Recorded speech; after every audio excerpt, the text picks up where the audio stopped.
Hallo zusammen. Was ihr gleich hören werdet, ist unser Abschlussinterview mit Julia Minamata, der Schöpferin von The Crimson Diamond. Das ist der Endpunkt unserer Stay Forever Spielstaffel zu The Crimson Diamond. Wir haben dieses Gespräch mit Julia im Mai 2025 geführt. Ihr Spiel ist 2024 erschienen. Zu dem Zeitpunkt, wo wir mit ihr geredet haben, war es ungefähr 10 Monate auf den Markt. Hier wieder der kleine Hinweis. Das Gespräch ist natürlich auf Englisch. Julia ist Kanadierin. Für all diejenigen, die lieber eine deutschsprachige Zusammenfassung des Gesprächs hören möchten, die finden das am Ende des Interviews ganz bequem auch über die Kapitelmarken anspringbar. Damit viel Spaß mit dem Gespräch. Another visitor. Stay a while. Stay forever. Ein Podcast über alte Spiele von zwei alten Männern. Stay Forever mit Gunnar Lott und Christian Schmidt.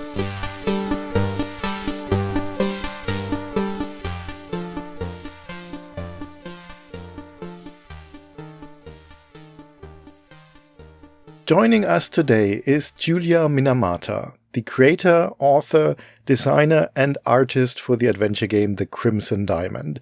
Julia, we are very happy to have you on the show. Thank you so much for having me. This is wonderful. You are Canadian based in Toronto, Ontario. Is that correct? Yeah, absolutely. And is Toronto also the city you grew up in? It is, yeah, born and raised my whole life. Okay, which brings me right to the elephant in the room. You are, especially from the point of view of me and much of our audience, a young person. How did you get attached to adventure games from the late 80s? Well, my dad was always an early adopter, and we always had computers in the house, and I'm very fortunate for that. The earliest computer I had was a Commodore VIC-20 in the house. So, oh wow, that's old tech. So yes, that was where I started, and I always had we were an IBM PC house. He had the benefit of working in an office, and he would, they would swap games in the office, and they would photocopy the manuals at the office, bring things home. We would occasionally get original big box games for Christmas and birthday, but the rest of the year, whatever just happened to be circulating through the office is what we got. I do remember he also brought back home one of those one of those first portable computers, those 30-pound compact suitcase-sized. I think it was maybe a Tandy 1000 or something. And I played a bit on that. There was a Sierra boxing game I remember quite fondly. There was a pinball game. And the one that really stuck with me was King's Quest I, was the first adventure game I'd ever seen and ever played. And it was immediately something so different for me because I still am not very good at actually playing games. I'm not really dexterous. I don't have that hand-eye coordination. And having a game that kind of was letting you be the person who kind of sets the speed of the game and you control exactly what happens. And there's nothing super fast you need to react to. You just can take in the environments at your own pace. You can explore at your own pace. And that really appealed to me as someone who is more into a lot of reading and things. I was really appreciative of a more story-based type of game. Did you have a favorite game in that era? It could be... King's Quest I was the first one I remember. We also got King's Quest III.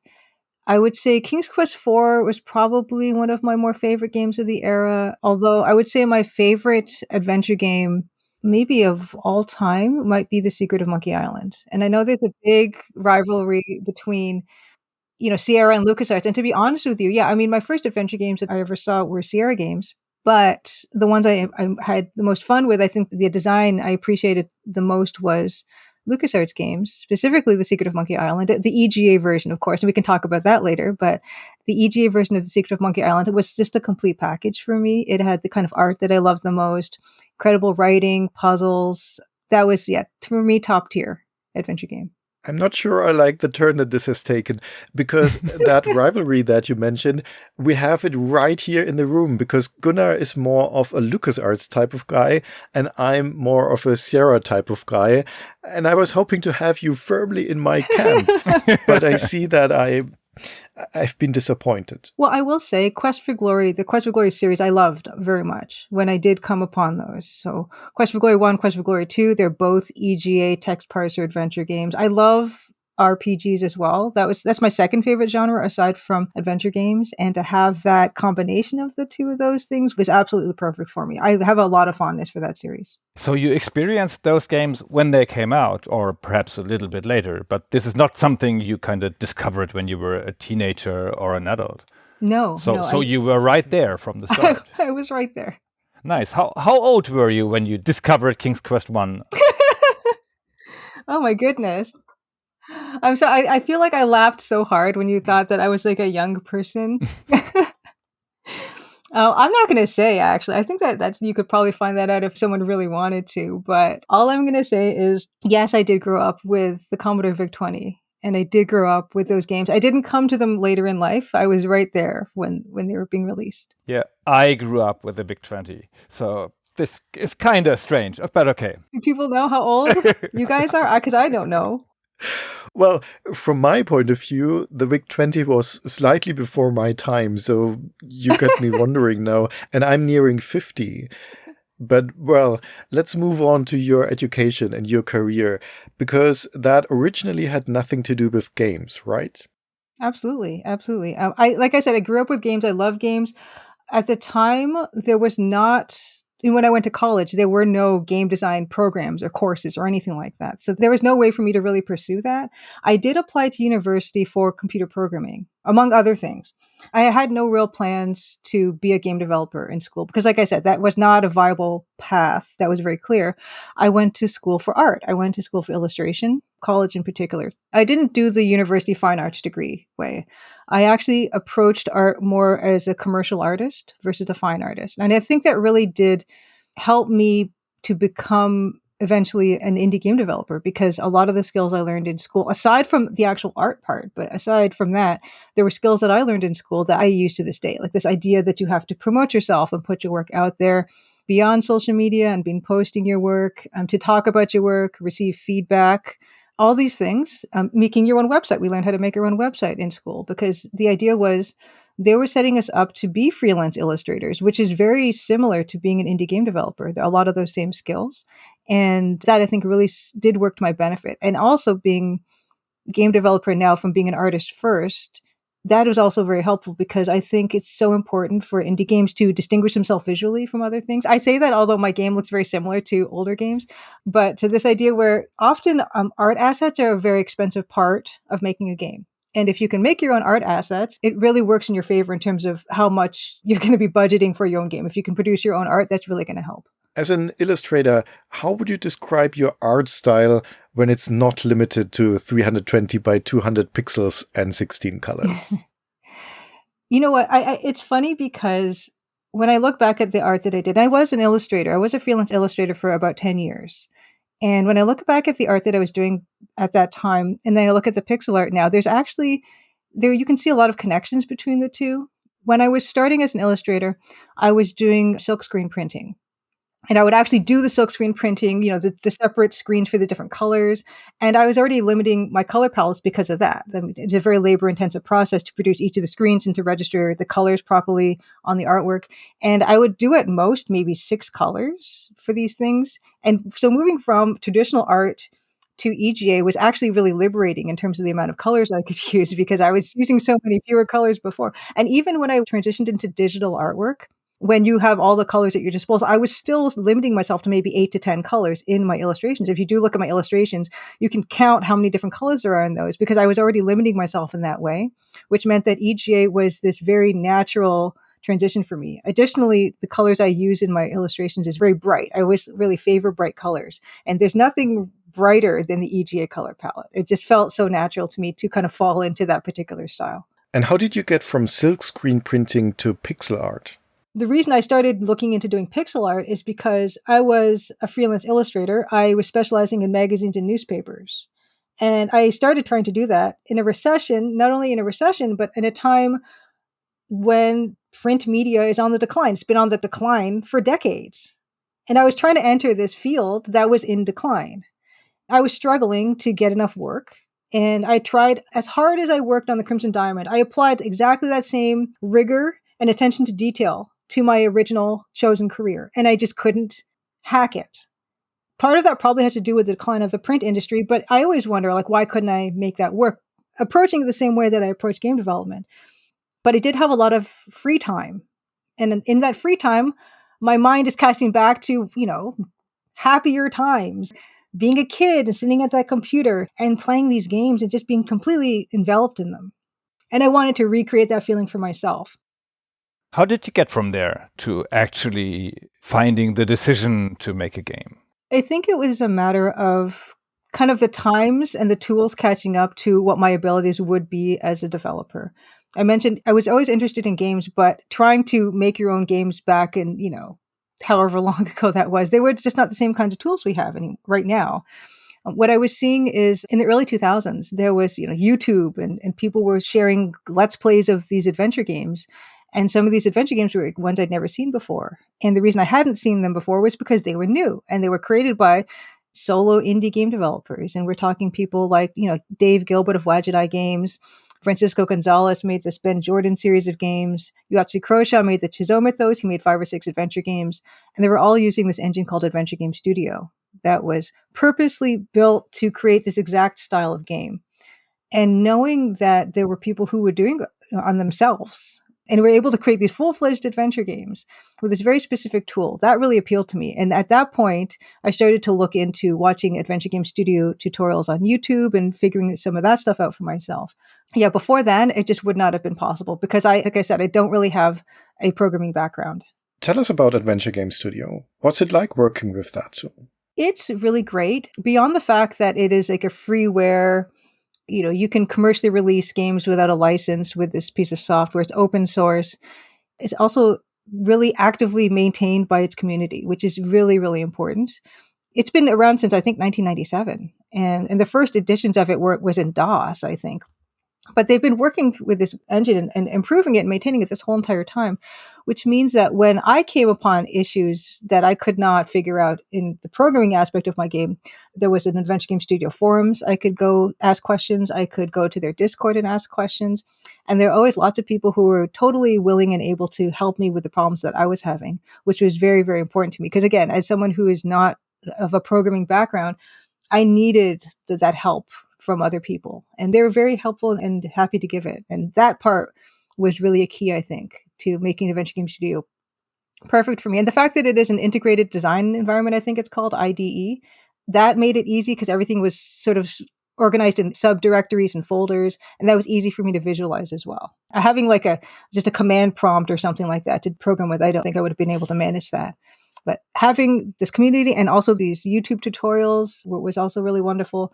Very, very helpful. It also has a very well-documented help system that's built into the actual engine. And that was everything in that way was made AGS the perfect engine for me. Was there something that you wanted to achieve with the game that you couldn't do because of limitations with AGS? I never really came across something that limited me in terms of the engine couldn't do. You know what? I don't even think there was something I wanted to do that I couldn't do with it.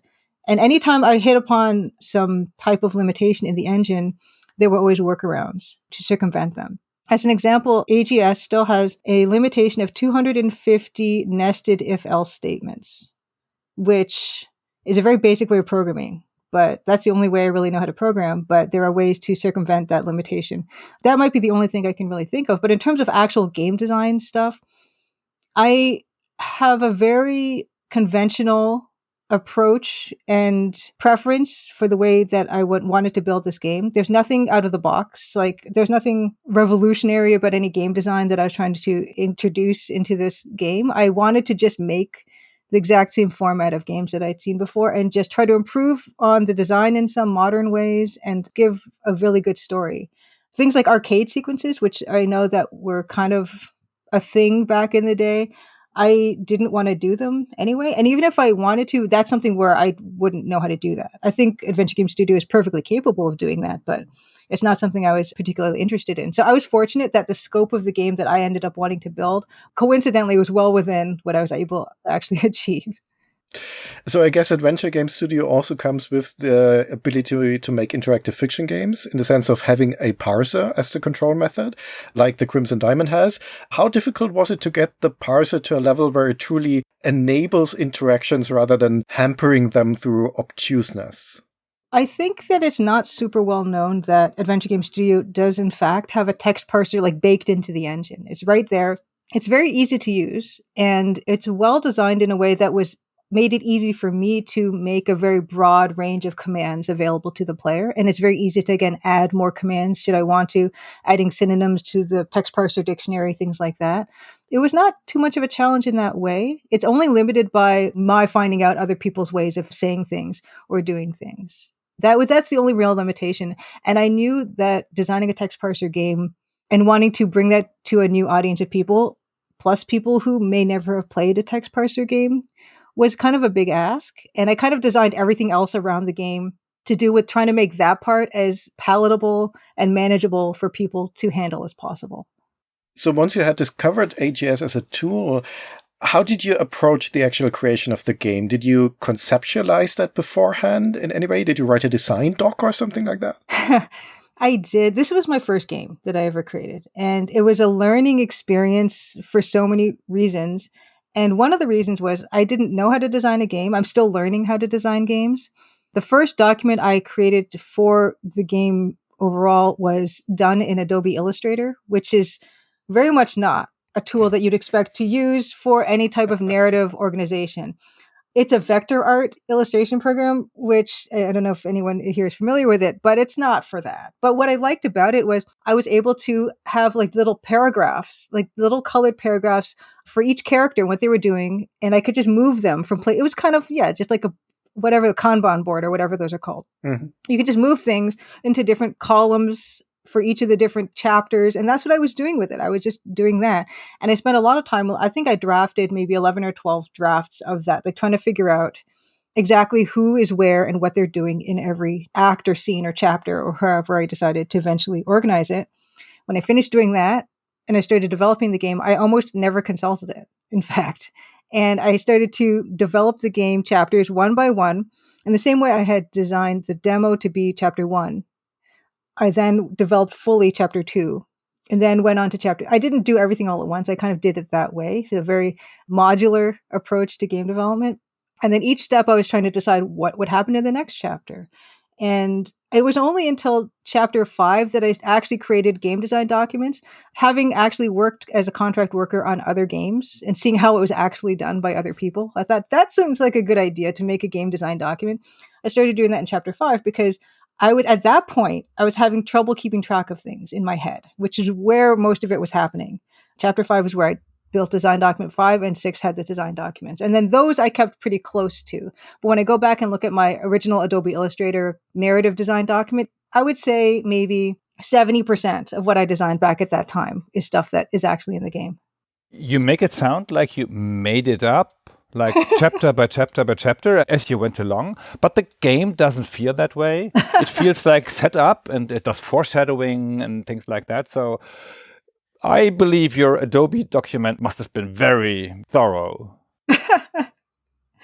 I'm sure it was in my head. I'm sure it was in my head in some way. And to be fair, I did have the broad strokes of the entire idea for the game. Very early on, I knew that at the end, you would have this yes or no question that you'd be faced with, and that would give you the two main endings. And there would be an extra special. I don't know if you guys got the extra ending at the end. Do you mean the traveling to Skagway? Yes, to Skagway. That was the bonus ending that I put in there for, people who were going to go the extra mile. And this goes back to this idea of I wanted to make sure that people were going to enjoy this game. And, even if it's a text parser game, and that's a big challenge, I wanted people at the very end to be able to literally choose yes or no, good ending, bad ending, regardless of any other type of observation they had made or decisions they had made or things they had seen or done up to that point. But of course, I did want to save an extra special bonus ending for people who did do those extra things. That was important for me. But I did especially want to make sure that everyone would have a positive experience coming out of this. Was it always clear to you that if I make a game, it's going to be a murder mystery? I knew from the beginning that I did want it to be a mystery. In fact, at the start in that Adobe Illustrator document, I don't know if it's in the document, but I did initially think that Evan was going to be the one who died. Because, in fact, in the code of the game, his actual code scripting name is Body, like Mr. Body from Clue. I thought he was going to die very early on, but then for whatever reason, I decided against it. I decided to change that. And I wasn't sure it was going to be an actual murder mystery. I'm early on. Possibly. Yeah, I did probably think it was going to be, but I never revealed that to anybody until the game actually launched. I was very careful about spoiling any aspect of the game beyond chapter 1 for the whole development process. Up until the end, no one knew that anyone was going to die. People assumed, and they were correct. People assumed that there would be a murder in the game, but I didn't confirm that with anyone. Only person I confirmed that with is Roberta Williams, who did ask. I did meet her last summer at Adventure Game Hotspot's Fan Fair. And I passed her like a key to the demo and I think to the full game eventually. And she said, I was trying to Google your game to find out what happens in it and I can't find anything. Is there a murder in the game? And I told Roberta that there was, and I told her to keep it a secret, and she did.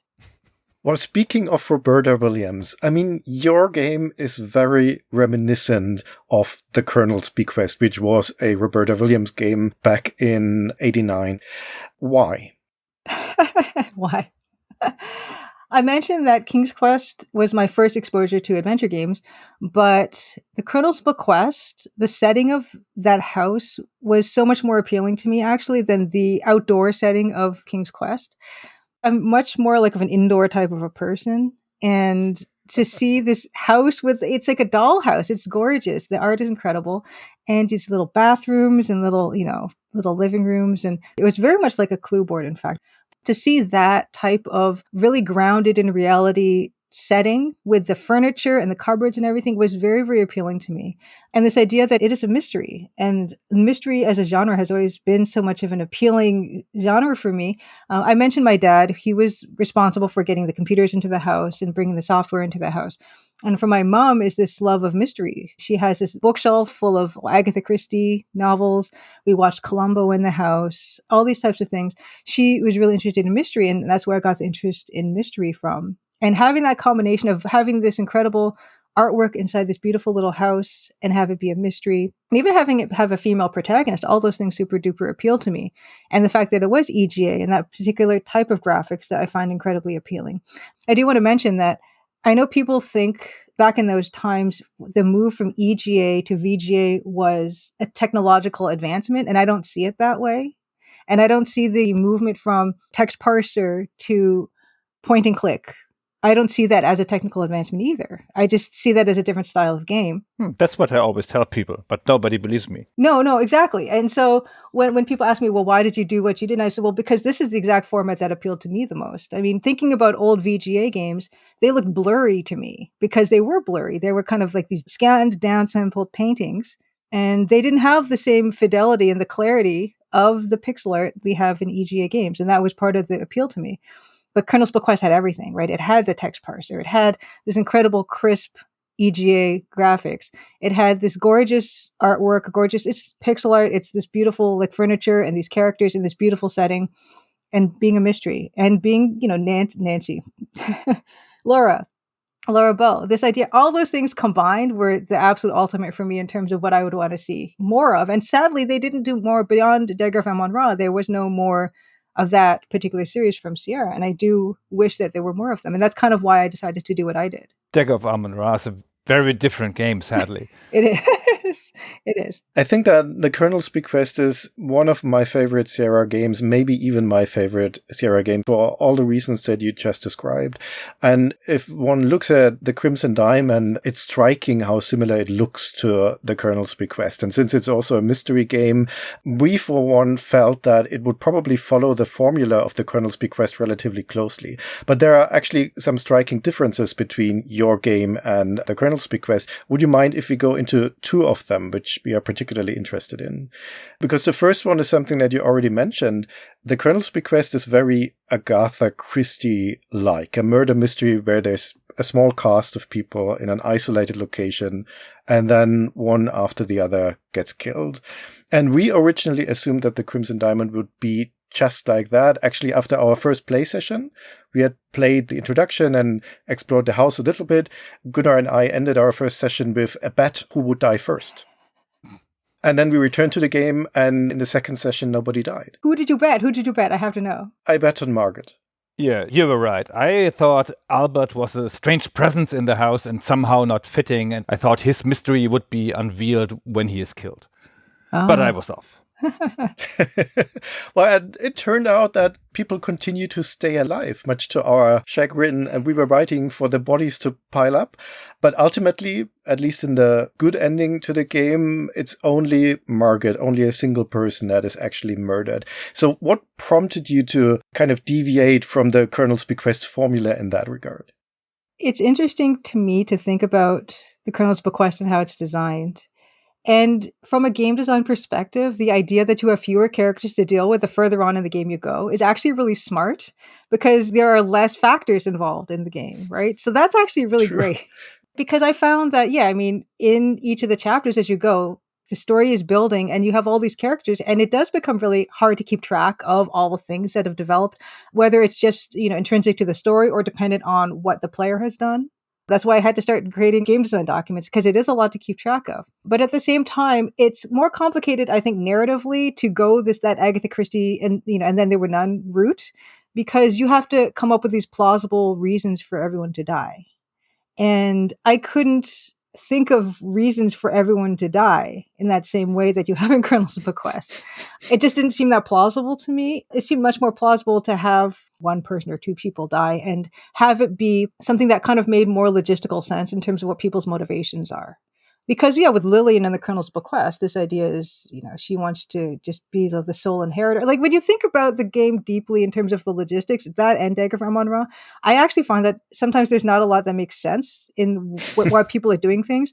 And I kind of wanted to avoid that. And I wanted to make people's motivations really clear. And I wanted it to be somewhat more realistic in terms of what people would actually be prepared to do.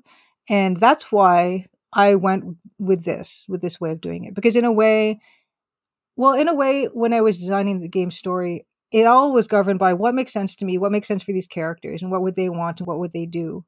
And to me, that just meant keeping most of the people alive and having whatever happens based on the player's actions to deal with the other characters. Well, the upside of this is that we get to spend much more time with the characters and emphasize with them more and get to know them better and get to know their motivations. And the fact that you also take your time until Margaret is killed means that we're also getting to know her better. And we were actually sad to see her go because she had gained a personality. She's a tough lady. She's gone through things. We were looking forward to learning more about her past. And then she was gone. Yes, I was very conscious of wanting there to be from a character development perspective, for the player to actually feel that loss of not getting to get to know this person better. That was really important to me.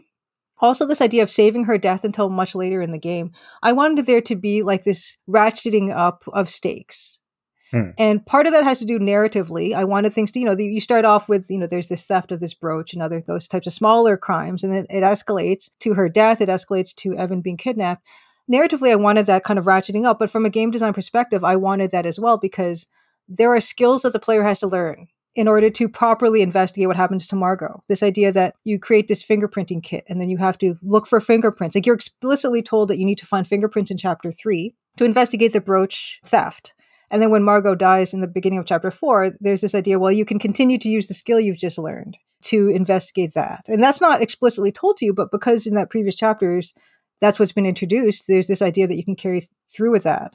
I knew that I wanted to teach players those types in the same way to try to teach players how to use the text parser, but with having the tutorial room and starting chapter 1 being very basic in terms of the actual commands you need to use to get through that chapter, to building up to investigating this thing, taking that skill you learned to this other problem. And then also having the text parser, it kind of, I guess it opens up a bit more in terms of, the more commands that you can use, and maybe the more you can be more imaginative with the kind of commands you'd need to use to get through the game. That also develops as the player goes on. She's pronounced Margot.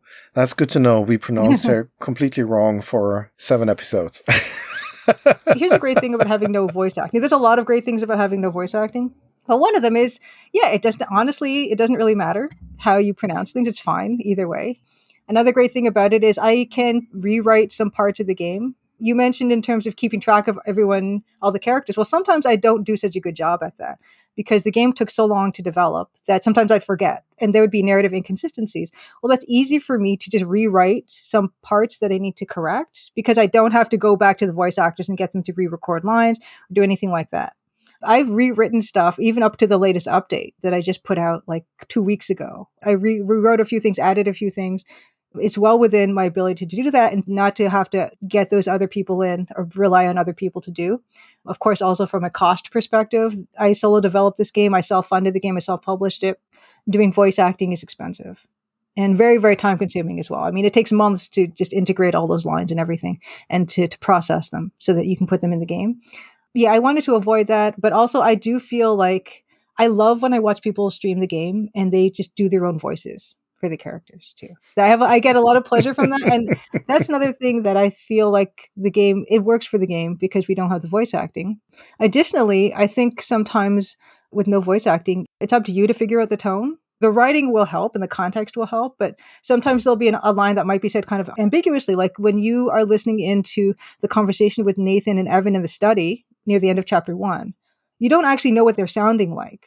There's 2 different ways to listen to that conversation. There's one, you can hide behind the tapestry and you can watch them shake hands and you know that they are on good terms. Or you can listen to that conversation from outside the study with the drinking glass, in which case you don't see them shake hands, in which case you might think that that conversation that just happened was more hostile otherwise, without seeing what they actually look like physically when they were having that conversation. Those are the types of things I really like about having no voice acting as well. You don't have that cue to how you should feel. And sometimes I like that ambiguity. That's an interesting point. So I read this conversation as hostile in part, but with a good ending. So they are still friends after this dispute. That was nice. From what you just described about the development of the narrative arc and what you call the ratcheting up also in terms of the gameplay mechanics, it seems like you were very mindful of designing the game for people who have never played this kind of game. So it seems like you didn't really see your audience in veteran gamers who grew up with this type of game, but more in a new audience. Is that correct? Well, the impetus for the game was this is exactly the kind of game that I like to play the most.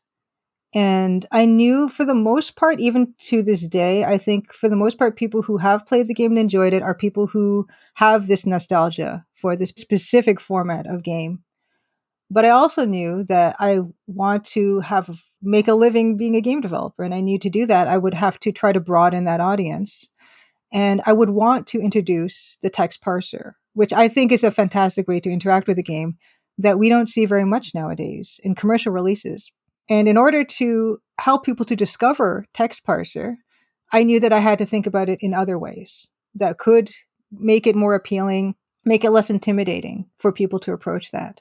Yeah, that's why my goal was at the end, I want this to be a positive experience for everybody, to come away from this with feeling good about the time that they've spent with the game. And part of that was this idea that I launched the game with a hyperlink in the main menu to a hint book. In case, if you're stuck, here is this universal hint system type of hint book that will help guide you through it. I didn't want people to get frustrated with the game. And I knew that the text parser was a big ask, especially for people who had never played that style of game before. And to be honest, there's a few types of compliments that I get from the game that affect me the most. One of them is people who compliment the writing because I'd never written anything before. And I had no idea how to structure that or design anything. And for people to say that that was good, then that really feels good to me because I feel like, I naturally have a skill for this. In the way that I went to school for illustration, I studied that. And so for me, that is my main skill. And that's what I brought to this first. But this idea of writing something was something completely new to me. The other part of it is when people come to me and they say, I've never played a text parser adventure game before. I don't have any memories about playing this type of game, and I really enjoyed this. That means a lot to me too, because that was one of my primary goals for when I designed it. We did see this in our audience. There were a number of people who wrote in our forums or commented on the feed that this was their first parser-based game and that they enjoyed the experience. That's wonderful. Though they sometimes had a hard time solving the puzzles. Actually, let's quickly circle back to the Colonel's bequest because there's a second difference. And I feel like you've already half answered the question that I'm going to pose, but I'm going to do it regardless, because the Colonel's Bequest is a pretty compact game. It plays out in a single night, and it uses a system where the clock advances in quarter-hour intervals when the players trigger certain scenes. That means that it's pretty easy to miss interactions, to miss clues, which in turn adds to the challenge. I personally appreciate that a lot. That's a key appeal for me in the Colonel's Bequest. But that's not something that you're replicating in the Crimson Diamond. In fact, we're never given a specific time in the game. There's no clock that drives the plot forward. Why did you decide to go down that route? As you said, we touched upon this briefly early on, where I mentioned how important it was for me to be able to set the pace of games that I play. And yeah, there's a lot I really enjoy about the Colonel's Bequest, but that aspect where you could stumble upon an encounter and advance the clock by accident was not something I enjoyed about the Colonel's Bequest. I feared as much. No, not at all. Too bad. Yeah, to this idea of, I was very paranoid. And what I find in terms of game design, it kind of made me feel like I was afraid of exploring and trying things in the game because of that fear of accidentally progressing the game. And I did not want players to feel that when they were playing the Crimson Diamond. I tried to make it very clear what the actual progression action would be, in terms of like the notebook would have, this asterisk note in it that says, go to the dining room. And then you would know that you can do anything else in the game. You can go anywhere else. You can talk to anybody else, ask them any question you want, and never be afraid that you would accidentally progress the game. I wanted to make it very, very explicit. That's what will do it. If you do wish and you feel as though you're ready to go. And in fact, there is something that I implemented quite late on in the game design, when this idea of inputting review into the parser. And then Nancy kind of gives you a high level of, okay, well, are there things left to do, or maybe I should just go to the dining room or whatever. That was something where people can kind of check their work and say, okay, well, now I feel good. And the game is kind of telling me that it's time to move on. That was very important to me, that idea, because I find it very stressful otherwise when I don't know what's going to happen and I don't want to miss anything, that whole feeling. Yeah, this game does happen over a course of, I think, 2 nights? 1 night? I don't even know. And one of the reasons for that is the Quest for Glory series. I loved the day-night transition in Quest for Glory series, the way that the palette changed, and not the later games like the VGA games where they just kind of put like a dark blue filter on top. In Quest for Glory 1 and Quest for Glory 2, they actually had to make like very specific palette changes and lighting changes. I did not do lighting changes actually, which that's okay. But this idea where you have to take the day depiction of the scene and then create a night version, I find that super appealing. And I almost feel like I designed the game around multiple nights just so I could do that. I love that idea of seeing the art in a different way. When I was doing commercial art, the last step that I would have was just playing with the color palettes and seeing what versions of color I'd want to put on something. And that playing with the color is one of my favorite things to do. And that allowed me to do that, was to have the day-night cycle. It also adds to the exploration element of the game, because we're first restricted to the inside of the house. Yes. And then you open up the outside, we get to explore that. And later on, we get to explore it at night, so same locations. I think one of the things which I find very appealing about games with a limited location but a progression of time is that you return to locations, rooms that you already know, but things might have changed.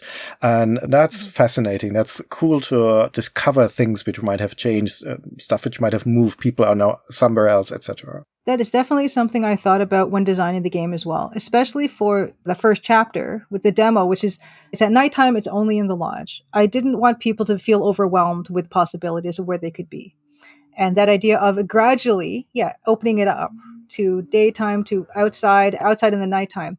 I like that idea of revisiting those places, exactly as you mentioned. That was definitely something that appealed to me. And also, from just a development standpoint, it's less work to have fewer locations. Yeah. Not to say that was the deal breaker, was to have more work, but I do like that idea of having as you said, a very specific location and only that location, and then exploring the permutations of what that location can be. Well, you do have a lot of rooms ultimately, and also quite a few rooms which are used only once, like the billiards room, for instance. Beautiful room, but only one key interaction in there when you play billiards forever. Or the bar, another nice room that's not really used more than once. So do you feel in the end that your game space is too large? There is this constant struggle between being efficient and streamlined, and also kind of indulging yourself in these ideas of what you think should occur or what you think should exist in the game. Mentioning useless rooms, there is a powder room on the first floor that is never used for anything. Right. Ever. No one is ever in there, nothing. And there has to be a bathroom on the main floor of a house, right? You have to have a powder room on the main floor of the house. And that's why it's there, because I couldn't tell myself that even though it's useless, and also just from a layout perspective, like that would have just been a void or like a place they didn't put a room. It doesn't make any sense. And for me, I do struggle with that. And that's probably why the game took so long to develop, is because I was thinking, well, there has to be this bathroom on the main floor. A producer might tell me not to do it because there's so much you have to put in. Like there's literal plumbing you have to put into this room and a door, and you have to do all this stuff. But it just made sense to me. And there's so much of the guiding principle of designing the game was what makes sense to me. And that goes not only from the layout of the lodge, but like what the characters do in their actions. You mentioned the billiards room. When I designed that room initially, it had no gameplay purpose at all. It existed because I was thinking about Clue or Cluedo, Clue board, what rooms they have. They have a billiard room, they have a conservatory. And when I started designing the game, it wasn't a game to begin with. It was just pixel art explorations as I was teaching myself pixel art without thinking about making a game. And I was thinking about pixel art that I enjoyed the most, Colonel's Bequest, looked at those rooms, looked at the Clue board, created a billiards room with absolutely no reason to do it. But I knew that I'd have to create a reason for that room to be in the game. And I eventually did. And that's why it does get its one puzzle solving issue. Like the thing is the billiards room in Colonel's Bequest is useless too, right? So it would have been okay, I guess. But I felt like I needed to give it a purpose. And in fact, because I started with the setting, the lodge first, and then I sometimes would have to come up with reasons why certain things were as they were. And that's kind of a backwards way to develop, I think. I didn't start with a game design necessarily. I started with that setting, and everything kind of came from that setting, coming from what time period this place is set in, where is it set, who lives here, why do they live here? All those questions I had to answer for myself based on what I had built already, like literally built this lodge for almost no reason, almost like just as an art project.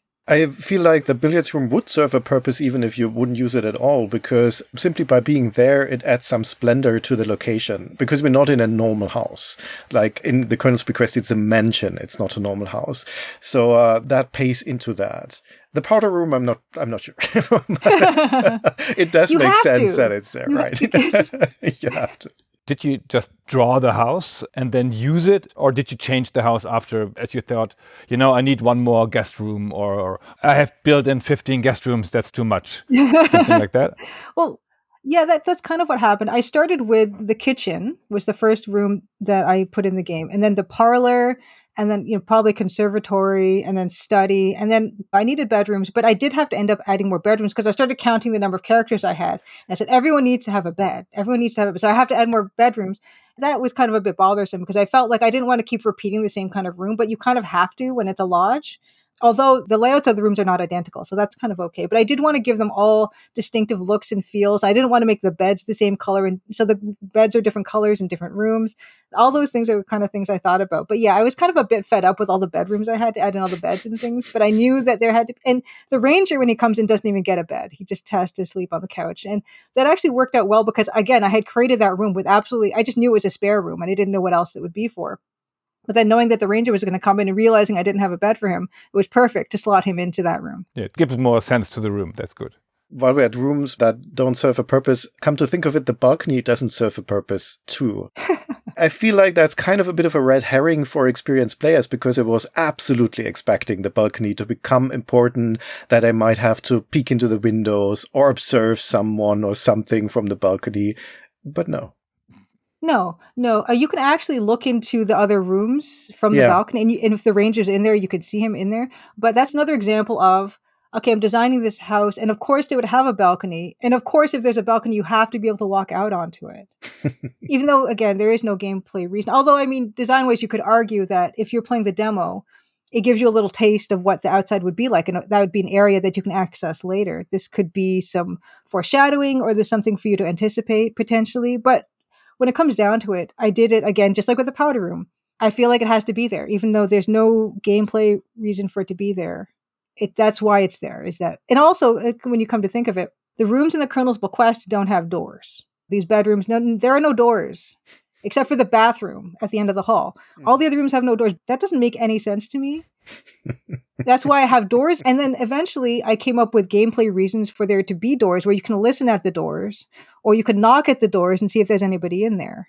But that existed after the fact. That existed after I'd already decided to have doors on the rooms, because it just made sense to me that in a lodge, your bedrooms are going to have doors. But none of the doors can be locked with the exception of Albert's door. That's even in a story, that's the only door in the lodge that can be locked. Because it's too complicated. Like sometimes, like I said, that's struggle. Sometimes I kind of err on that other side from a game design side where I'm like, I don't want to have to deal with all the programming of locking everyone's doors, or like reasons why people would lock versus not lock their door at night and things like that. So only the bathrooms lock. And there were reasons for the bathrooms to lock. Let's talk about our protagonist. Let's talk about Nancy Maple. I guess Maple marks her as a Canadian, and Nancy is a nod to Nancy Drew? Absolutely. Absolutely. Also, Maple is kind of related or inspired by Miss Marple from Agatha Christie. So yeah, of course, Nancy Drew as well. That's basically where her name comes from. And I feel like I had other names. I have trouble naming things. I had trouble coming up with the name The Crimson Diamond as well. And I'm not entirely sure Nancy Maple was the perfect name for this character, but there comes a point where you just kind of need to move on. And I was kind of thinking about another redheaded, bob haircutted detective lady like Dana Scully. I was thinking about naming her Dana or something like that. But it just eventually settled on Nancy. She's not very much like a Dana Scully. No, she isn't. No, not really. So that would be pointing in the wrong direction, I feel. So I feel she's aptly named as a Canadian hero and everything. She's also, crucially, I feel she's a very likable character. So she's friendly, she's a bit bubbly, maybe sometimes a bit naive, but at the same time, she's very empathetic, she's very observant, and she is extremely competent in her field of expertise, which happens to be mineralogy. So we learned quite a bit about minerals from Nancy in the course of the game, and you wrote these lines, Julia, so we wondered, what's your connection to mineralogy?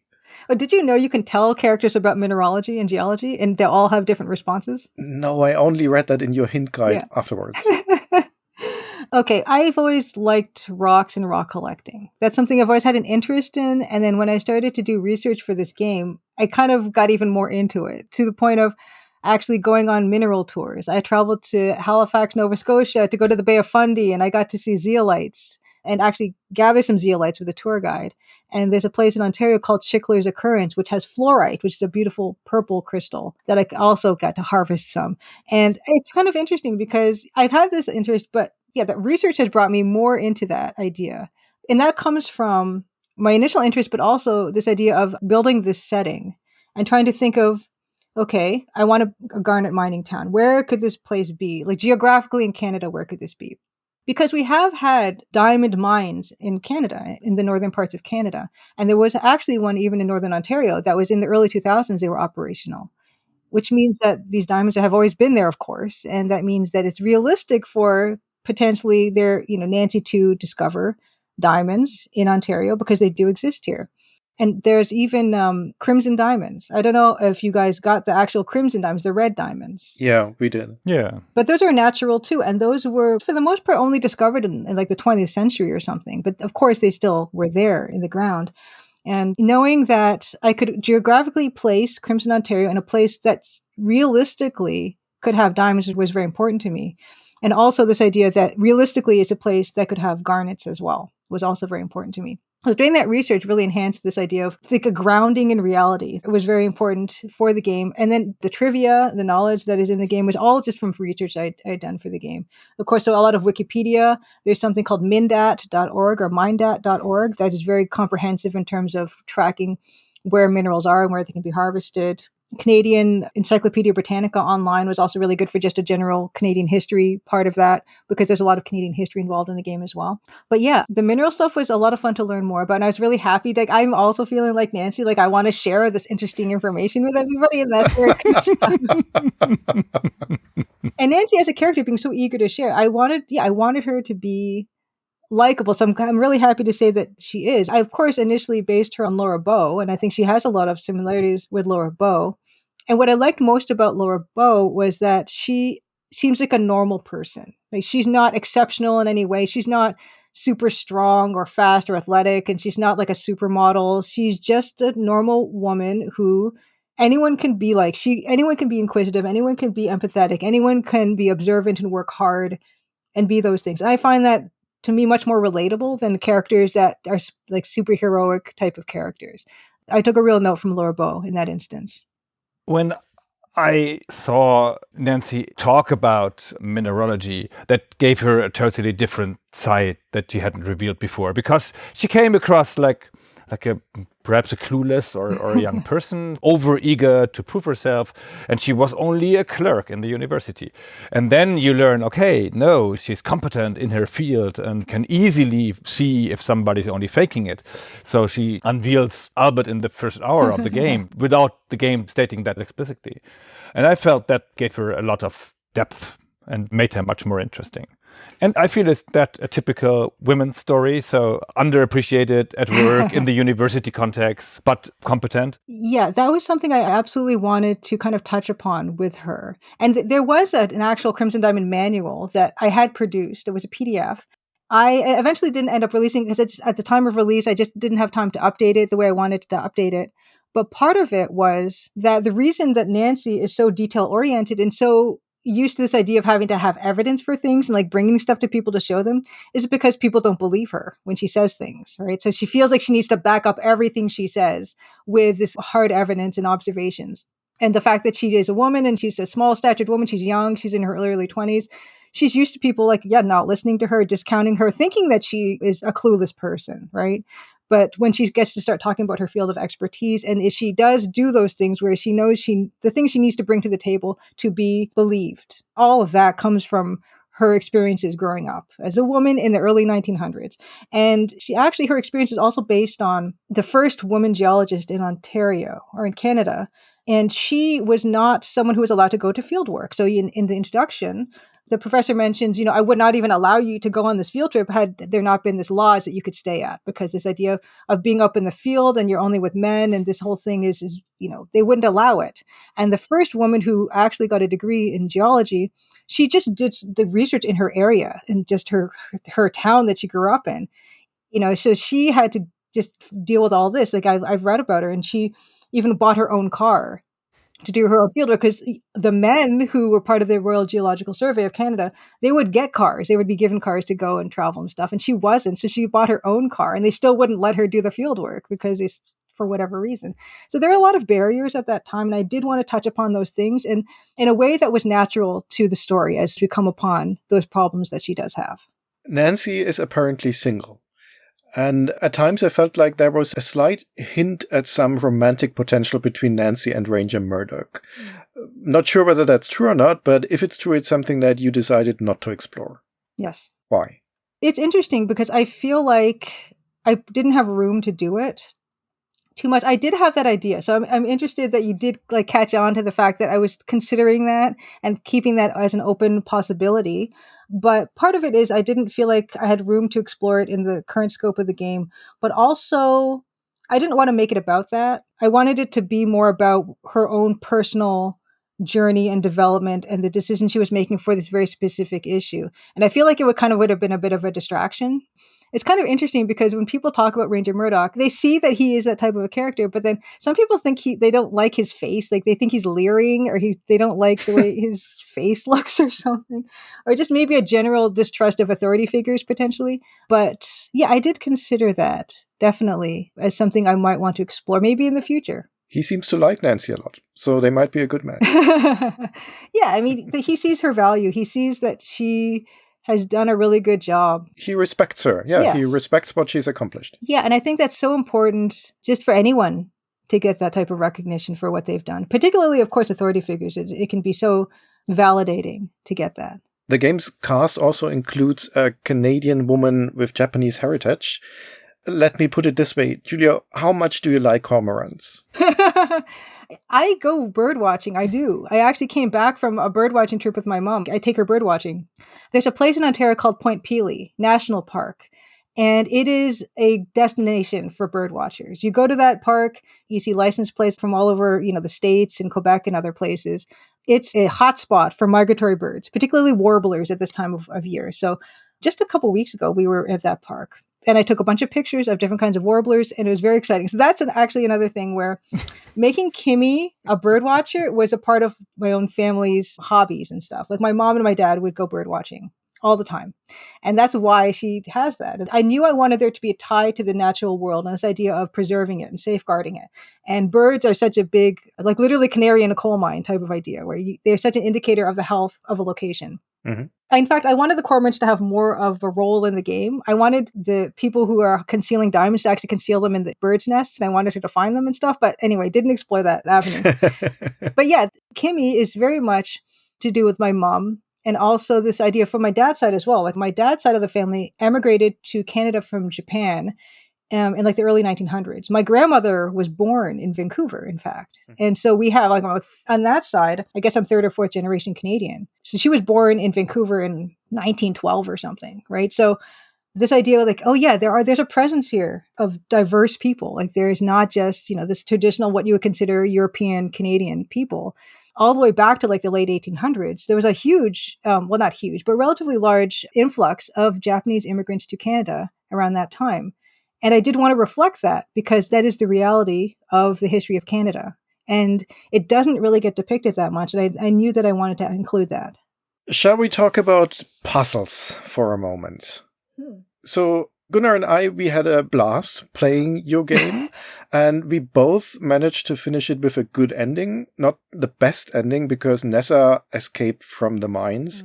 And that particular puzzle, it actually feels kind of cathartic to be able to express this to you, as this was one of the more frustrating moments when the game told me in that situation, hey, maybe you forgot to take something from the lodge, something to secure Nessa to the wheelbarrow. My immediate thought was, yes, the rope. I had a rope, but the game won't let me take the rope once Nancy has tied it to the tree at the river. And I even loaded a save game. I went back. I tried it. Why can't I get the rope? Why can't she cut it with the hatchet or something? Never in a million years would I have considered using a padlock to tie a human to something. How does that even work anatomically? But yeah, so never mind my ineptitude with that particular situation. I guess that for any given puzzle, there's always a player that will struggle with it. But my question is, did you get flack from players for certain puzzles in the game? You know what? It's funny that you asked that because actually, no. And I think the reason for that is because I include the hint book with the game. So if people do get stuck, they just check that and move on, which I think it confirms my belief that was the right move to launch the game with the hint book. Because yeah, people have not complained about the puzzles, although there are a couple, puzzles that people tend to get stuck on generally. Like one of them is getting the thumbprint cookie fingerprint, right? That whole process. Yeah. Although there's more than one way to do it. There's quite a panoply of variation there in terms of how you can achieve that. In fact, I actually have a thumbprint cookie necklace charm custom made. That's cool. For the interview. But the padlock one, I was thinking, is that just too mean? Is that just something that's really too obscure to... Yes. Yes, it is. Yes, it is. Here's the thing. Okay, I was watching a streamer play the game, Galara Dragon. She's been playing this thing, I think her 24th stream she was playing, and she got to the ending. And she got the padlock and she figured it out. So I'm not saying that it's impossible. And she did not get any hints on anything. She got the best bonus ending her first playthrough. Well, not literally the first playthrough, because it's so easy to not get the ideal ending in the mind because you walk into the light and then you get caught. But she realized that this is probably going to be the ending. So she just skipped through all that and then restored her game to that point. But her first official playthrough to the end, to where she rolled credits, was the good ending, the bonus ending. So I'm just saying, it does happen occasionally, but I do agree with you. That one is a bit unfair. And all I can say to defend myself is that I was probably not in the optimal state of mind when I was finishing the game. That comes quite near the end of the game. And I do think, probably the rope would have been good. I guess the reason I didn't let people take the rope is, first of all, I think I used to be able to let people take the rope, and then my testers were asking, why can't we tie Nessa? And I'm like, I just don't want to. I already did the padlock, so we're just going to make it so you can't take the rope. That's a That solution. was the state of mind I was That's a solution. that was the state of mind I was Yeah. at that point in the game. And so I'm not going to defend myself in that way. I think that it probably could have been either more solutions to that puzzle or just better explained in terms of hinting at what you could do. So you're not going to get any argument from me. I mean, it's fine. It's just a minor thing in the grand scope of things. And also tying the puzzles into the narrative organically is a challenge. And I think the Crimson Diamond did a splendid job of that overall. There were only very few instances where our suspension of disbelief was wavering. And I think the most glaring one, since you mentioned thumbprint cookies, is the symbol that Nancy discovers in the smokehouse that Evan has drawn with jam. The logic there, to be honest, it felt a bit flimsy, in particular as the game has shown us just a bit earlier that Evan is so utterly wasted at the jetty that he won't even engage in conversation with Nancy anymore. And then later in the smokehouse, he decides, no, I will not spell out mine with the jam. I will draw a symbol that only Jack might recognize as a cookie. And then he will immediately understand that it means Helen Grotta. And that this, of course, points to the guarded mines. I'd say that's a stretch to come up with even when you're sober. He could have sobered up a little bit, but also to write out mine, like the idea of, we don't know how big the symbol, like this, actually the symbol is pretty big on the wall. I could have made it a lot smaller, but you need a lot of jam to probably write out mine. Yeah, and then like you said, that's true. It probably is a thing of like, if Nessa or Corvus had seen it, then they probably would have destroyed it or whatever. And if they had seen just that, they might have thought nothing of it, maybe, potentially. Yeah, I mean, I've had people say that's a bit of a stretch too. I'm going to go with you on the padlock for sure, but that one's kind of okay. I mean, it's a very simple symbol to do. So if he was not 100% sober, he could do that potentially, like just the simple, like the circle in the circle. Yeah, I think that was fine. Either way, I don't mind it that much. I mean, if the game is completely perfect in terms of its internal logic, it's also a bit boring maybe. So there has to be some endearing moments, and I think that's one of them. If there's something that we occasionally struggled with, I think it's getting the correct sense of time and place. We already mentioned that the Colonel's Bequest has this clock system, so we have a very strong sense of time there. And it's a bit more difficult in the Crimson Diamond to understand how much time has passed. I think the one Gunnar and I had quite some discussions about this. How far is the old Garnet mine actually from the lodge? Mm-hmm. It can't be too far because Nessa and Corvus went there on foot, and they probably even had to drag Evan there. So it must be within reach. But at the same time, it's clearly not in the grounds of the lodge, and the others travel there by motor car. So that's something that it would have helped if you had gotten a better understanding of the distance in this case. Well, we do know that the mine is closer to the lodge than the train station. But the train station is, I think the game says it's hours away with the car. Yes. So that's still quite a distance. Between those two. And I guess it's kind of nice that I don't have an explicit clock system in the game, because I can be a little bit wishy-washy with, okay, well, how much time actually has passed in the game since, the beginning of chapter 5 to the end of chapter 5. We don't really know. It could be that hours by car to the train station, and then I guess the mine would be actually quite close to the lodge, in fact, which we could rationalize to say that if there were people who are going to be visiting the mine to inspect it or whatever, they might want to stay at the lodge, so it wouldn't be super far away. Yeah. But yeah, I mean, that type of idea of being a little bit non-specific with location and distance, I will cop to that. That's definitely something I hope people would just kind of wave away and not think about too hard, because I think I even was a bit narratively inconsistent with other things, like how long has Margot been at the lodge. I think I caught all those, but it used to be a few years, it used to be a few months, and sometimes they would say different things depending on what you ask.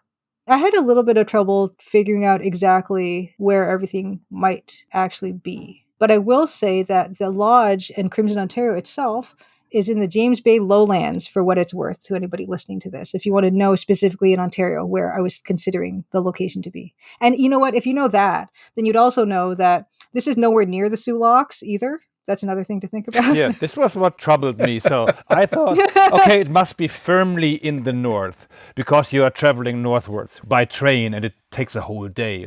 And then they have this map where the Sulaks are marked, and Albert goes there to destroy the Sulaks later.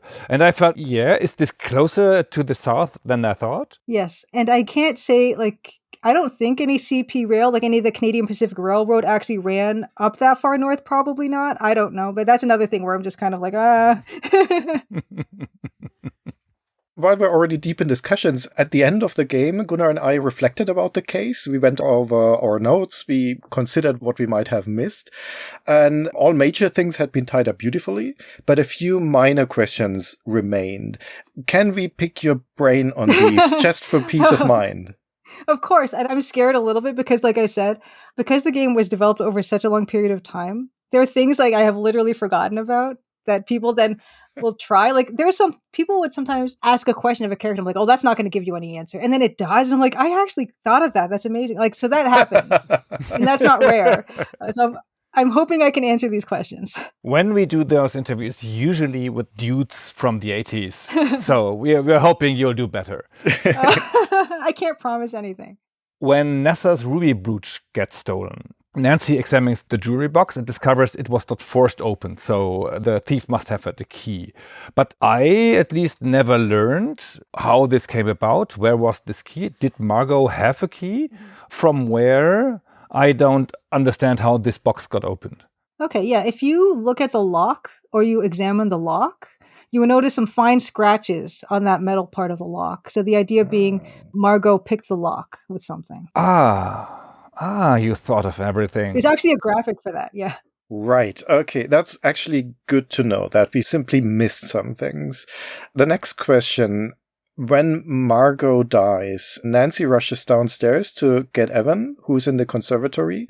And once they leave, we get a quick scene where a shadow of a person passes outside of the conservatory. Who was that? The actual model that I used for that and who it actually is Nessa. She's out there because you notice her skulking outside the grounds, right? In chapter 5, where right around the time where you're looking for Evan, you might have seen her walking through some of the grounds, which ends up at the orchard. Yeah. So she's out there lurking. But there's no way to go behind the conservatory. No, there's no way. We can't do that, but she can go there.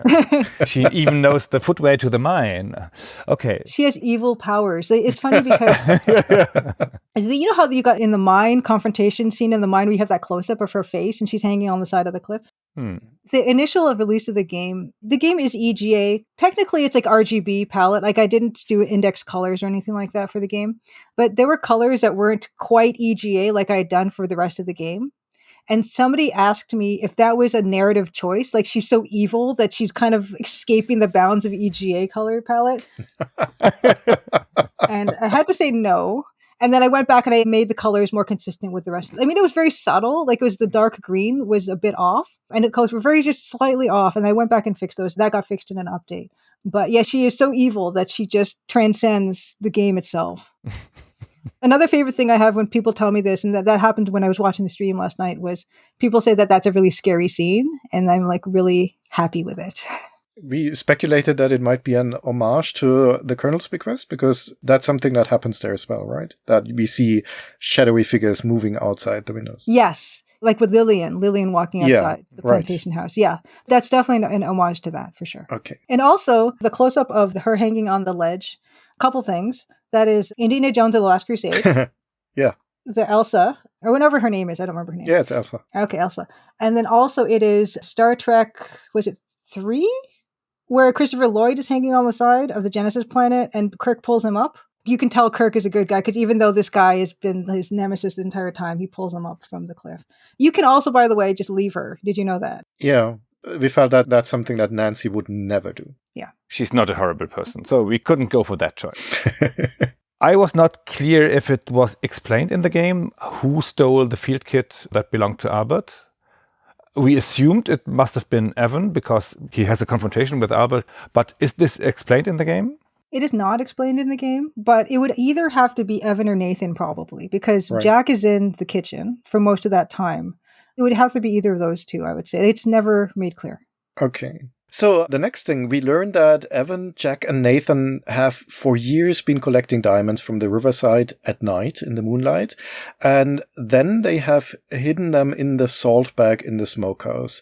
That made us wonder, what is their end game here? What are they going to do with the diamonds? Are we to assume that this bag is full with years worth of diamonds? Okay, so what happened with that whole thing? So is They were picking them up, but only when the initial diamond got discovered. Well, no, that's not true. No, they were throwing the diamonds in the river. That's how they used to get rid of them. Yeah, true. They're mentioning that. They were throwing them in the river. Yeah, right. So that's how they would usually handle them. But then when that happens, when the fisherman discovers the diamond in the fish, then they realize they can't do that anymore. And that's why they start hiding it. Mm-hmm. They had to find like a quick place where they could do it where, people are not going to find them necessarily. Okay. A very small thing in the bedroom of Evan and Margot, there is an empty picture frame on the mantelpiece. What kind of picture used to be in there and why was it removed? Is this something I could have found out, or is this an unsolved mystery? You guys are very detail-oriented, very impressive. Thank you. Initially, I don't remember why I made it an empty picture frame. I actually don't remember why I did that. But if I had to make a guess about what I was thinking, like 6-7 years ago when I did that, it would probably have to do with maybe it's a family picture that includes Nessa. Thank you. These were the open questions that we had. Now we can sleep easy tonight. I mean, the answers. Julia, I'd like to say at this point that even though we mentioned some smaller gripes that we had or stuff that we stumbled upon, but I think overall you really did a wonderful job with the Crimson Diamond, especially given that this is your debut as a game designer and that you did all the work by yourself with the exception of the music. And I think it's not just that the game succeeds as an homage to the old adventure days or as a showcase for your EGA art. It is a compelling mystery story in its own right. Your writing is spot on. I agree with everyone who said that. The characters are interesting. They are driven by reasonable motivations. The puzzles make sense. The plot has a good pacing. There were hardly any slumps or downtimes. And you managed to build and maintain suspense throughout. And I think that's quite an accomplishment. Also, Nancy, as I mentioned, she's a great protagonist. It's a joy to explore the mystery with her. What I particularly liked and what I really like to stress is the interactive conversations, because one of the key shortcomings of these old interactive fiction games, if they had conversations at all, is that these conversations typically were pretty terse. The responses are often shallow, repetitive, and that is not the case in your game. There's an impressive array of topics that can be discussed with every single character, and their responses change over time. So as events unfold and the narration progresses, you can ask them about the same things and they will give different answers. Your attention to detail here is remarkable, I feel, and that makes for a very polished and thoroughly enjoyable experience. Again, that's quite an accomplishment. Thank you so much. You're welcome. I'm really glad that I was able to pull this off, because being an illustrator is a really great way to be creative, but game development, there's so many other ways that I get to be creative and ways that I'd never been before. And that has been incredibly satisfying to get to do that. And to kind of be, except for the music, of course. I mean, of course, I want to give credit to Dan Polakar, who created the music for the game. But being the one responsible for every single decision, like thousands of decisions over many years, and having it come together and be this kind of a whole thing that, I don't want to say any German words that I would mispronounce, but this Gestalt of this overall feeling, because based on all the decisions I made in every aspect and how they all work together really nicely, that was my hope. And that's what I love to see when I play games by other solo developers, is I'm so interested in seeing the choices they make. And when it's one person who gets to make all those choices, then you really get to see what the design philosophy is, what their point of view might be. You can learn so much about the person that made something, even though it's explicitly not about them. But it's so much to do with them and involved with every type of value they might have or anything like that. And just to have that opportunity to finally, at long last, bring it out to the world, get to share it. And people like you folks who play it and enjoy it and get so much out of it, like, to me, that is the ultimate creative expression for me. So I certainly hope that I get to continue on doing this. And of course, I've got a ton of ideas for the sequel. I have a whole Google Doc of, they come into my head, I get my phone, I jot down some ideas for it. And I'm very excited to do it all over again. That would have been our question, yes. Do we get to meet Nancy again? Absolutely. And will it take 7 years? No. I promise that it won't, because The thing is, the game took a long time, and it took a long time for a lot of reasons. One of the reasons is I was never full-time on it. And that's not true. Like the last 2 years of development, I was full-time on it.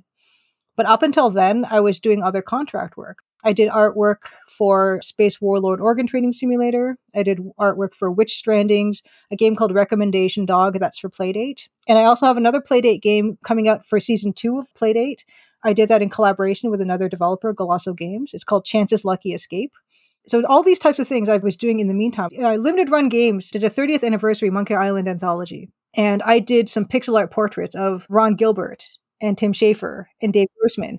And that was another, Nice. like all these types of projects I was doing while I was also working on the Crimson Diamond stuff. And I was also, of course, learning how to do everything too. And now I finally feel like I have all the tools and knowledge at my disposal.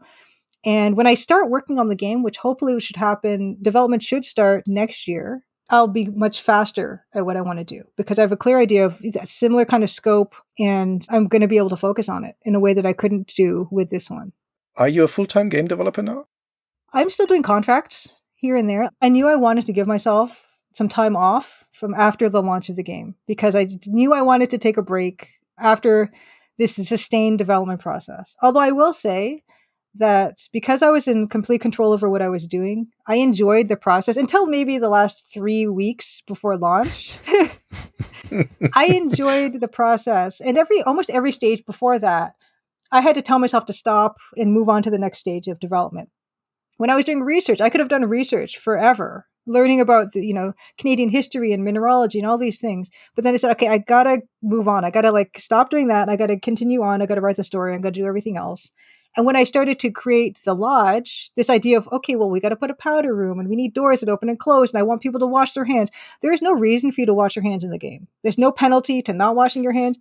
But I was like, there's a sink. And of course, you need to be able to turn the sink on and off. And of course, that means you should be able to wash your hands and dry your hands. And all these little things. And of course, there is like furniture in the game. And of course, there are cupboards and drawers. And of course, you should be able to open and close those cupboards. It's frustrating when you can't. Those things were things I'm not going to a producer saying, I want to do all this stuff and it's going to have absolutely no impact on the game. Because someone would probably tell me no, and they would be right to do that. But because I had this pleasure of cultivating this game on my own, taking my own time, again, setting my own pace, which is so important to me in every aspect, I enjoyed making this game for like 99% of the time I was working on it. And only in that last 3-week period of when I need to launch this thing and I'm wrestling with Steam's back end, that's when I started to feel the pressure of actually finishing the game. What happened in those last 3 weeks? What was the problem? Well, it's just the fact that it's, there's always people finding bugs, then you need to fix the bugs. Yeah. There's like a press release key, and then there's the main release key, and I didn't have the ambient sound effects until after the press release keys had gone out. And there's just a bunch of like stuff to deal with at that time in terms of like getting your ducks all in a row for launch. That is not directly game development sometimes, and that's the stuff that I do find frustrating, is now having to handle those things and not getting to do the fun part. And that's why those last few weeks were not as enjoyable as the first however many years. I say 6 years of development because most of the game development happened in those 6 years, but there's probably another 6 or 7 years before that I was kind of dabbling and creating the artwork and stuff like that. So it's almost impossible for me to say how long I've been working on it. But if you go to the Julia Minamata illustration blog, you would find a post about the kitchen in like 2011 or something. That's how long ago I was working on this in 2011, 2013, something like that. So that is what I think about. But when I even launching the game, I knew that there's no guarantees about if a game's going to launch well or not. But I had enjoyed myself for most of that time, and I had gotten to learn so much, and I traveled a lot to events to show the game and everything, and all those experiences. I met so many people and made so many new friends that it kind of helped to be a bit less stressful upon release because all that stuff that had come before had been so positive, regardless. How happy are you with the reception that the game got? Yeah, I'm overjoyed. I'm overjoyed about the reception. It's more than I could have possibly anticipated or expected, because I knew that it's an adventure game. An adventure game is a niche. And it's a text parser adventure game, which is an even smaller niche, and people don't even know that type of game exists. It's going to be a huge barrier a huge obstacle for people to even want to try to play that game. And I've had feedback from people who say that they tried, a negative review that says, oh, they tried to play the parser and they didn't like it or something. And I'm like, I respect that so much because you tried it, something you'd not tried before. And it's not going to be for you. It's not going to be for everyone. And there's a lot of really good business reasons why people don't release commercial text parser games. One of them is you can't port it to consoles. You're not going to play this game on a Switch. It's also expensive to localize because it's got 160,000 words in it, which is a lot for a game nowadays. And also there's a text parser engine you have to deal with. So people have to figure out that part as well. So it's not going to be ported to console. I don't have any plans for it. And it's not going to be localized to any other languages, as much as people do wish it to be. And I understand that. Part of that is the game itself, the fact that it is a text parser game, but also the fact that it's just me kind of manage everything. And I much prefer to move on and work on new things and to continue to try to work on the Crimson Diamond, which I still do support and do updates for. But I have no expertise or knowledge about localization. I can't control any localization efforts because I don't speak any other languages. So that's another aspect to it. But I made a text parser game because I wanted to make a text parser game and I missed that style. And I didn't think about trying to be a commercial success or anything, because if I had, I wouldn't have done it. But I think it did work in my favor because, nobody else is doing it. So I can't, there's trade-offs of doing it and then versus not doing it. But of course, I'm very glad that I did. And I'm very surprised that people have really warmed up to it and have played it like you guys did on your show, which is incredible. That this type of commitment to it, I find so wonderful and inspiring and motivating to me to want to make the next one. We may not be a large group, but boy, are we the target audience. So I know you did marketing on your own, but we couldn't miss it. I heard about the game left and right. This is something for you. You should try this. This is something for you. Popped up in our bubble lots of times. Yeah, so in our bubble, it was kind of strong. Oh, and when we did the show, so we pulled quite a few people along.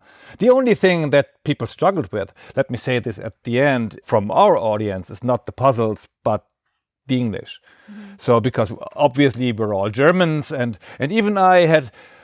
If I overlook in the room description, the word that some item is called, then what is a plunger? Yeah. I don't know. I never heard the word plunger before, and I struggled to find the right word for that thing that I saw and wanted to manipulate. And this is something that a few people struggled with here, but not a big thing. Yeah.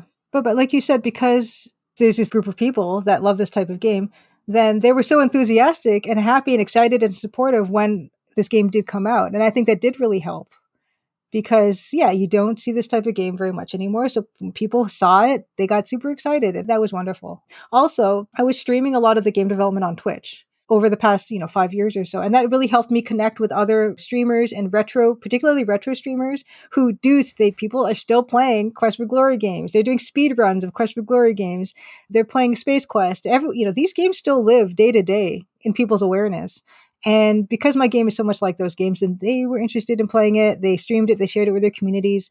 And I do really think that helped with visibility. And people are still streaming it. Like I said, like last night, I was watching someone stream it who was finishing up the game and rolled credits on it. And I'm so grateful that there is still this continued interest, considering that the game came out last August. The people are still planning to play it, still want to talk about it. Like you guys are still, here. I was so surprised that, people are wanting to talk to me about this to this day, which is wonderful. The fact that there is still that sustained interest for it. And that's really heartening too. We are certainly looking forward to the sequel, and that sequel, in keeping up with the times and technology, is going to be VGR, right?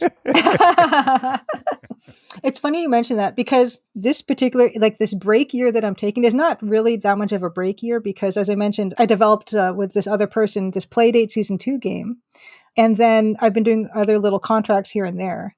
And the next game that I want to do that involves Nancy, I don't know if I'll actually get a chance to do it this year, but I wanted to do a tiny little adventure game with her and basically create a template for the sequel because I was very sloppy with the coding for the Crimson Diamond. Like I said, I learned a lot about everything. I learned the most about coding. And I'm shocked actually that it shipped with no real critical bugs. I would say maybe one or two. It shipped pretty cleanly. And that's really fortunate because it's a mess. The coding is a total mess. And I hear from actual programmers that that's like standard. But I feel like, oh, next time I could do so much better. So I wanted to create a little game in the rest of this year that takes everything I've kind of learned about how to program something and organize things better, create a small game, and then from that, use that as the template for the bigger sequel next year. I do want to make a small little Crimson Diamond, almost kind of like a prequel in a way, where it's a young Nancy, but she's going to a library and she's reading this adventure mystery book that a librarian recommends to her. And it's going to be a very short little self-contained little game. And I wanted that game within a game to be AGI, like the Gold Rush style of graphics, which is me going even further backwards, right? So I'm definitely not going to go to the VG. I'm actually wanting to go backwards for this little game that is going to be very based on the trip I just took to Nova Scotia last year to see the Zeolites and the guide and everything. And I've talked about this already in other places where, yeah, this idea is she's reading this little mystery book and it stars this globe-trotting, mineralogist person. And she gets to go to Nova Scotia and there's a murder that happens and she has to investigate that murder. But it's really Nancy reading the book, little Nancy reading the book, which means it's going to be a tiny little, very, very short game. And then, of course, the sequel that I hope to start in 2026 is going to be the same, more of the same of what I just did, where it's going to be the EGA again. It's going to be, I've never used 256 colors, and I'm not about to start. Too many colors. Like, how do you even begin? So, no. In fact, it's funny because I look at all the games that I've been contract working on between, now and the start of all this. And I talk about something like Space Warlord Organ Trading Simulator. Well, that's only green and black. That's like literally 1-bit graphics. The Playdate is also 1-bit graphics again. And all the other artwork I've done for these types of things has either been EGA or fewer colors. So I feel like that is kind of my area of interest and expertise is 16 colors at the absolute maximum. And then anything like I like that 1-bit. I find that super appealing. So I have no plans of creating a VGA point and click. Okay, so my takeaway is that colors are overrated. Yes, colors are overrated. It's funny also because, someone like Doug Herring, who did the art for the Colonel's Bequest, and I actually got to meet Doug Herring at a PAX West like years ago. Nice. And he told me that he looked at the graphics for the Crimson Diamond and said that he couldn't remember if he'd done those graphics or it was somebody else or something because it was so close to what he remembers doing for the Colonel's Bequest. But you talk to someone like Doug Herring or you talk to someone like Mark Ferrari, and they're coming from this traditional background where they painted and they had all the colors of the rainbow at their disposal. And having to go in and start working in the EGA was extremely restrictive for them, and they hated it. They hated EGA so much because they were used to having every other color. But I was coming at it from doing screen printing, which meant I was coming out from even fewer colors, and I'm getting more colors all of a sudden. And the palette itself is, I wouldn't even say it's a good palette necessarily. It's just very bright. It's very primary colors. And you kind of have to just kind of make do with what you get. And I love that actually about it because just with like low res pixel art, like you either have the line either goes this way or it goes this way. You can't, there's no in between in a low res. So you kind of have to choose your battles and kind of, you need to compromise about how you're going to be depicting things. And that's what I really enjoy about those limitations. But yeah, EGA is just this very bright palette. And when I stream retro adventure games as well. And I stream Neuromancer, the EGA version of Neuromancer. And it's so incredible to watch people, how they solve these issues that they have with their games with that same palette. They're using the same tools to tackle these problems. And it's incredibly educational to get to see that. I heard you mention in one of your recent streams, EGA is not good for anything really. And that's a harsh judgment, but that rings true. I look at the hex codes for EGA and I almost feel like it was developed by a programmer because it's just got these very systematic hex codes. It looks like an efficiency palette that was developed with math in mind and not aesthetics. But yeah, I guess for me, it's a lot of nostalgia. And honestly, with a lot of other people, like when I show the game at events and people see those colors, they're so broad. You think of the Commodore 64 palette, you think of EGA, you think of any, Game Boy even with that specific different shades of green. As soon as people see those colors in combination, it's like magic. They're transported to a very specific time in their lives when they're like a little kid and they had all the time in the world to sit in front of their dad's computer or mom's computer and play these games, or be with your Game Boy in the back of your car on the way home from summer vacation. And you're just playing that game by the light of the street lights as you pass under them. All those feelings get conjured up when you see a specific context of colors. And I do really love that about using this palette. And I'm not going to be able to recreate that feeling with just making my own palette, for instance. So it's not about just 16 colors, it's about these specific 16 colors. Yes, it's about these specific 16 colors and what they mean to people and how it makes people feel. Because I feel the same way. And that's why marketing the game came so naturally to me, because I was thinking about, well, what do I want to see? What kind of tone do I want to convey? What do I want to see in a game? That's what I put out there, hoping that other people would feel the same. And it seems that they have. And that's been really a wonderful thing to discover. It sounds like having made this game has made you happier than you've been before. Yes. And isn't that a very nice way that things turned out? Absolutely, without a doubt, because sure, I say that however the launch would have turned out, I would have been happy with what I had learned, the experiences that I had, the people I've met. But of course, in the back of my mind, I'm thinking it could just happen again. What happened before is I tried for 10 years to be an illustrator. I tried as hard as I could. And I think I was okay at it. And I, did all the things that you're supposed to do that they taught us in school how to do. And it just didn't work. It just didn't happen. And you can see that all the time in game development, where people are putting their hearts and souls into games for many years.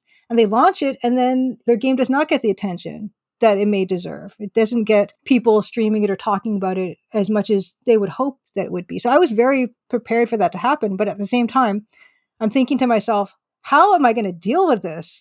I've just spent another almost, 10 years of my life really putting everything I have into this. And if it doesn't show me something positive as a result, then it's just like you just kind of throw your hands up and say, I don't even know what to do anymore, because I don't know how I can go forward in my life and build a livelihood for myself if everything I try is just not panning out. And there's only so much of that you can control, especially when you're trying to sell a product to people. There's only so much I can control.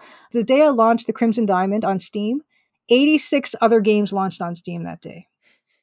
And I picked Thursday because I thought, well, people, maybe you're not going to launch a game on Thursday. And it was the day that the most games launched that week. Like every other day was like 50 games, 60 games, 86 games launched that day. You can't control that. So no matter how hard I'm going to work and all the time I put into marketing over, 6 years of marketing the thing regularly, there's no guarantees.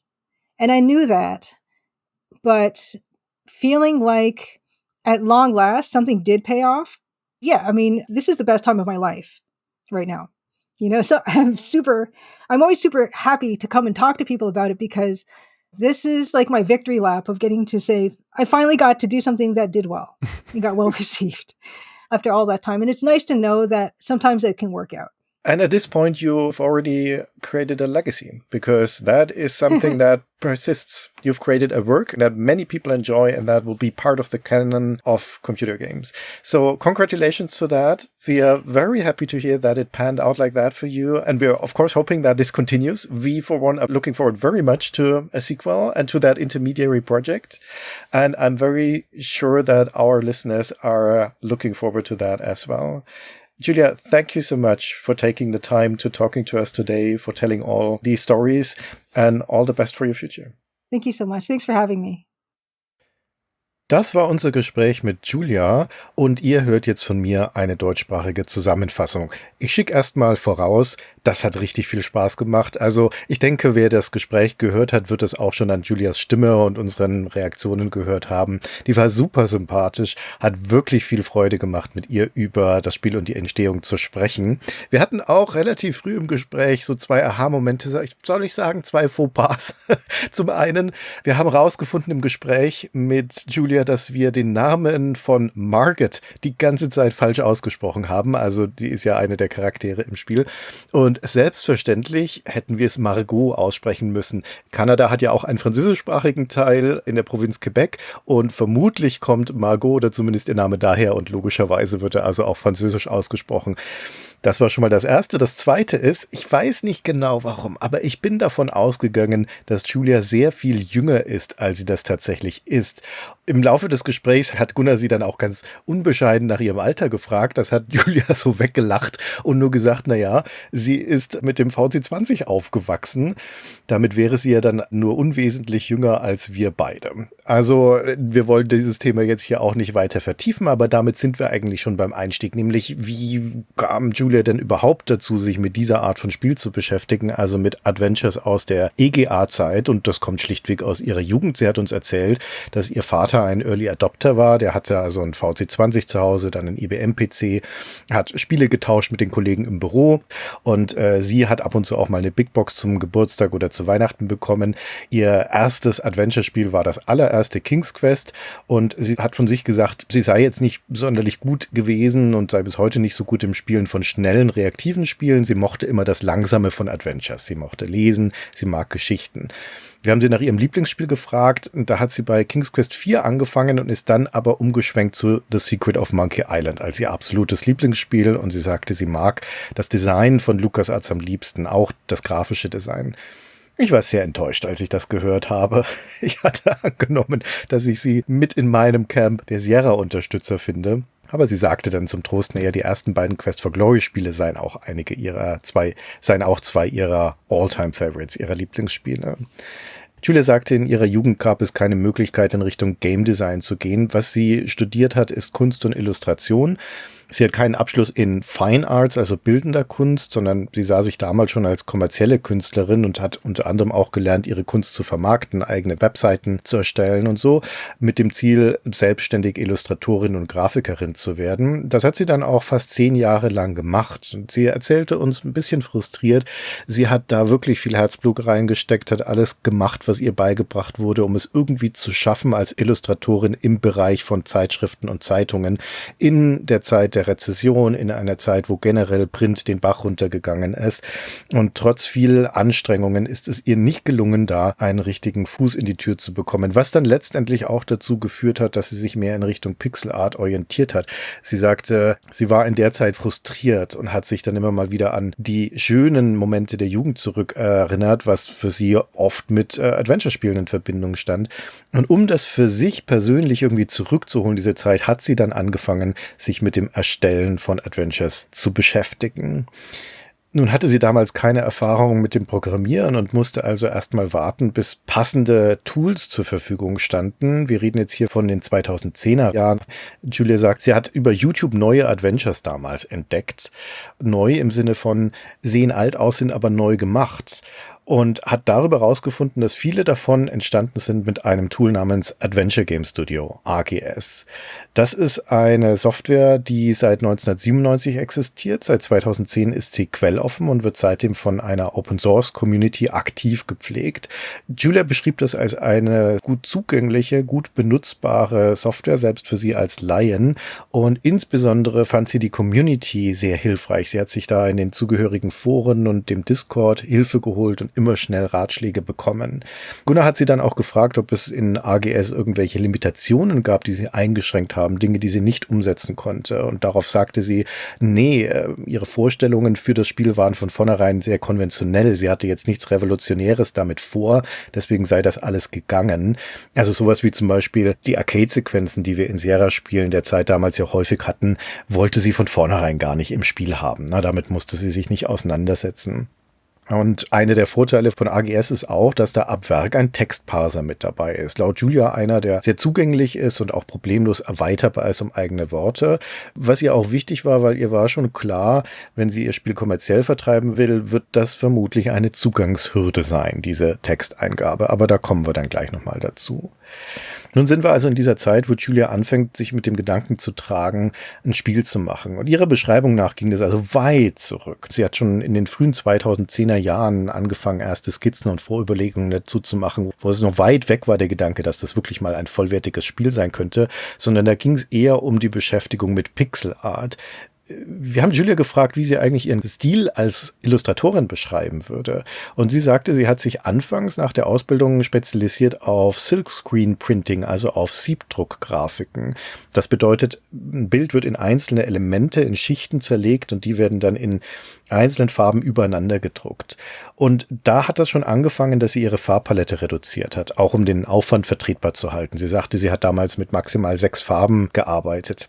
Sie hat dann zu digitalen Illustrationen gewechselt ausgewechselt, aber sich diesen farbreduzierten Stil beibehalten, dann halt vielleicht mal mit 10 Farben. Aber sie sagte, der Sprung auf EGA war in der Hinsicht was befreiend, weil auf einmal hatte sie satte 16 Farben zur Verfügung. Sie kam eigentlich von viel weniger. Und sie mochte auch schon immer kräftige Farben, auch das sei ihr bei EGA entgegengekommen.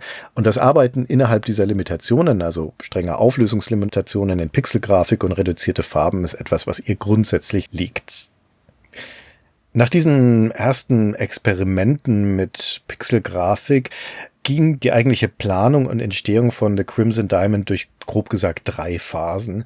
Julia sagte, sie hat sich relativ früh ein erstes Designdokument in Adobe Illustrator gebaut. Das ist ein Programm, das eigentlich dafür da ist, Vektorgrafik zu machen, aber sie konnte sich dann da in so einem großen Board gut Spalten einteilen für die Kapitel und hat dann da Kästchen hin und her schieben können für die Charaktere und die Aktionen, die dann stattfinden sollen in dem Kapitel. Und hat dadurch dann so geplant, wer ist denn zu welcher Zeit wo und macht da was und so. Und es ging durch 11 oder 12 Iterationen, dieses ganze Ding. Und am Ende hat sie es beim eigentlichen Bauen des Spiels dann kaum benutzt. Denn das begann dann in Phase 2. Das war die Beschäftigung mit dem ersten Kapitel, was ja gleichzeitig auch das Demo für das Spiel ist. Und sie sagte, ab da hat sie dann angefangen, linear und modular Kapitel für Kapitel zu bauen und sich dann jeweils am Ende des Kapitels überlegt, so was könnte denn jetzt als nächstes passieren. Die dritte Phase war dann schon relativ fortgeschritten. Ab Kapitel 5 von insgesamt 7 hat sie dann tatsächlich angefangen, sich Designdokumente für das jeweilige Kapitel zu schreiben. Zum einen, weil sie in der Zwischenzeit als Auftragsarbeiterin an ein paar anderen Spielen beteiligt war und dort gesehen hat, wie man es macht, wie es geht, aber auch deswegen, weil ihr Spiel inzwischen so umfangreich war, dass sie nicht mehr alle Informationen im Kopf behalten konnte. Und dann macht sie eben diese Designdokumente, denen sie dann auch eng gefolgt ist. Sie hatte die grobe Struktur für ihr Abenteuer, für ihre Erzählung von Anfang an im Kopf. Vor allem wollte sie am Ende so einen Frageteil haben, der dann auch über den Ausgang des Spiels entscheidet, so wie das ja zum Beispiel auch in Laura Bow and the Dagger of Amon-Ra der Fall ist von Sierra. Und sie sagte, am Ende ist bei diesen Fragen ist auch deswegen diese Ja-Nein-Entscheidung drin, ob man verraten möchte, dass in Crimson Diamanten gefunden wurden, ja oder nein. Weil sie wollte, dass alle, auch diejenigen, die den Fall nicht richtig aufgeklärt haben, trotzdem ein gutes Ende haben können, mindestens mal noch diese Entscheidung treffen können. Und für alle, die aber wirklich gute Detektive waren, alles rausgefunden haben, wollte sie dann dieses Bonusende haben, das uns ja dann nach Skagway führt, wo Nancy dann nochmal groß Schatz findet sozusagen.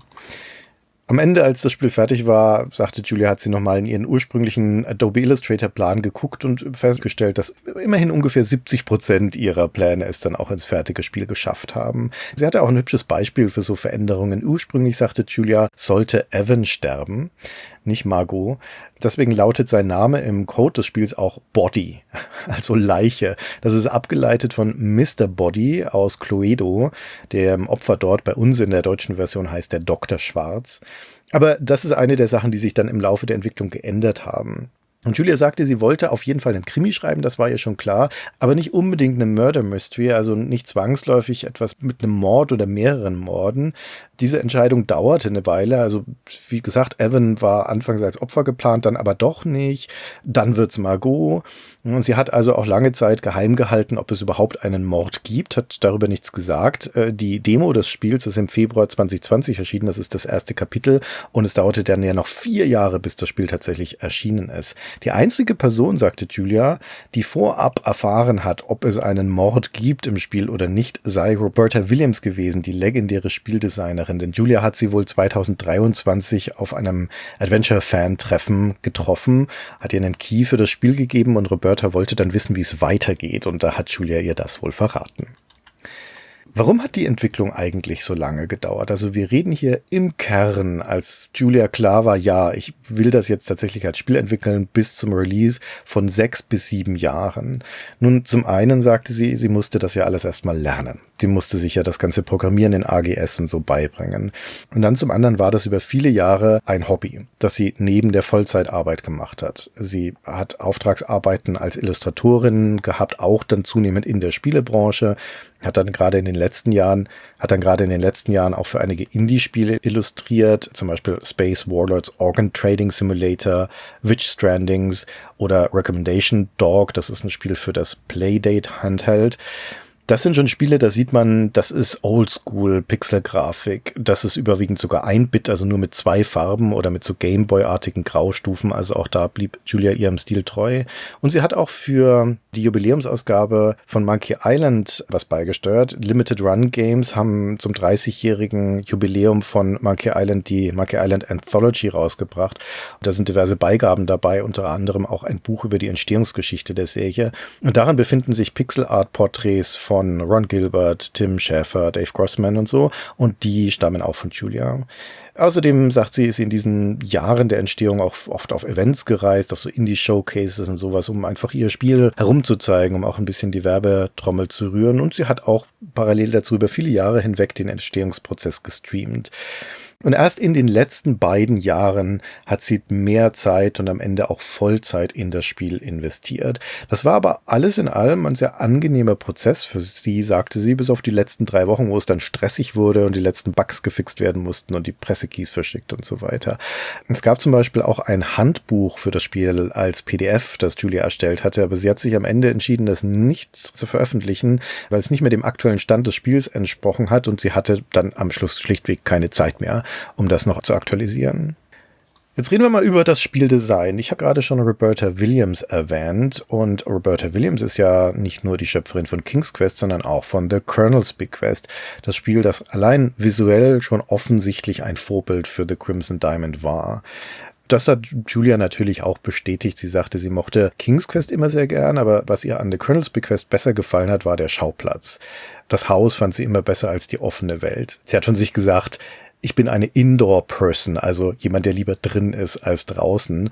Und sie fand an Colonel's Bequest den Grafikstil einfach hervorragend, dass die Räume so aussehen wie in einem Puppenhaus. Außerdem hat das Genre gepasst. Krimi mochte sie schon immer. Ihre Mutter, hat sie erzählt, hat Regale voller Agatha Christie und die haben als Familie zu Hause immer Columbo im Fernsehen geguckt und so. Und natürlich weibliche Protagonistin in The Colonel's Bequest, auch das hat sie sehr angesprochen.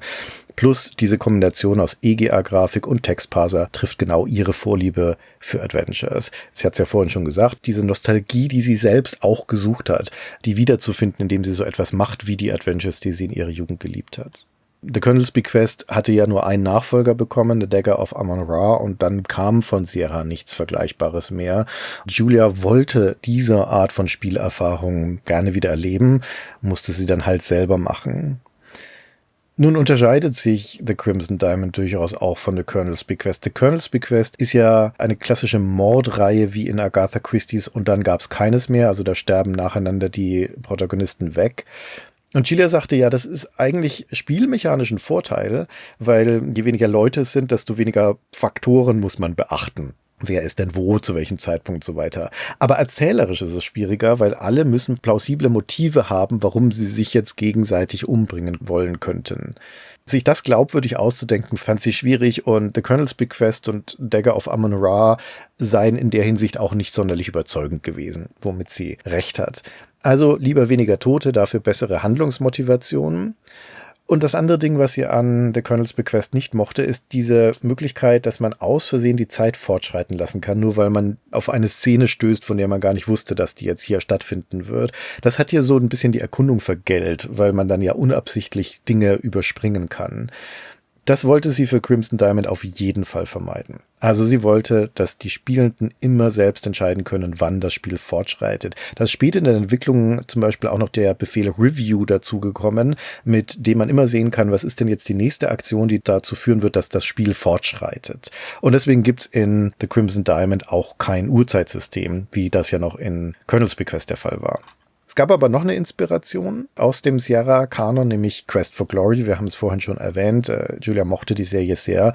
Vor allem ein Element, nämlich den Wechsel zwischen Tag und Nacht und die Tatsache, dass sich dann auch die Grafik verändert.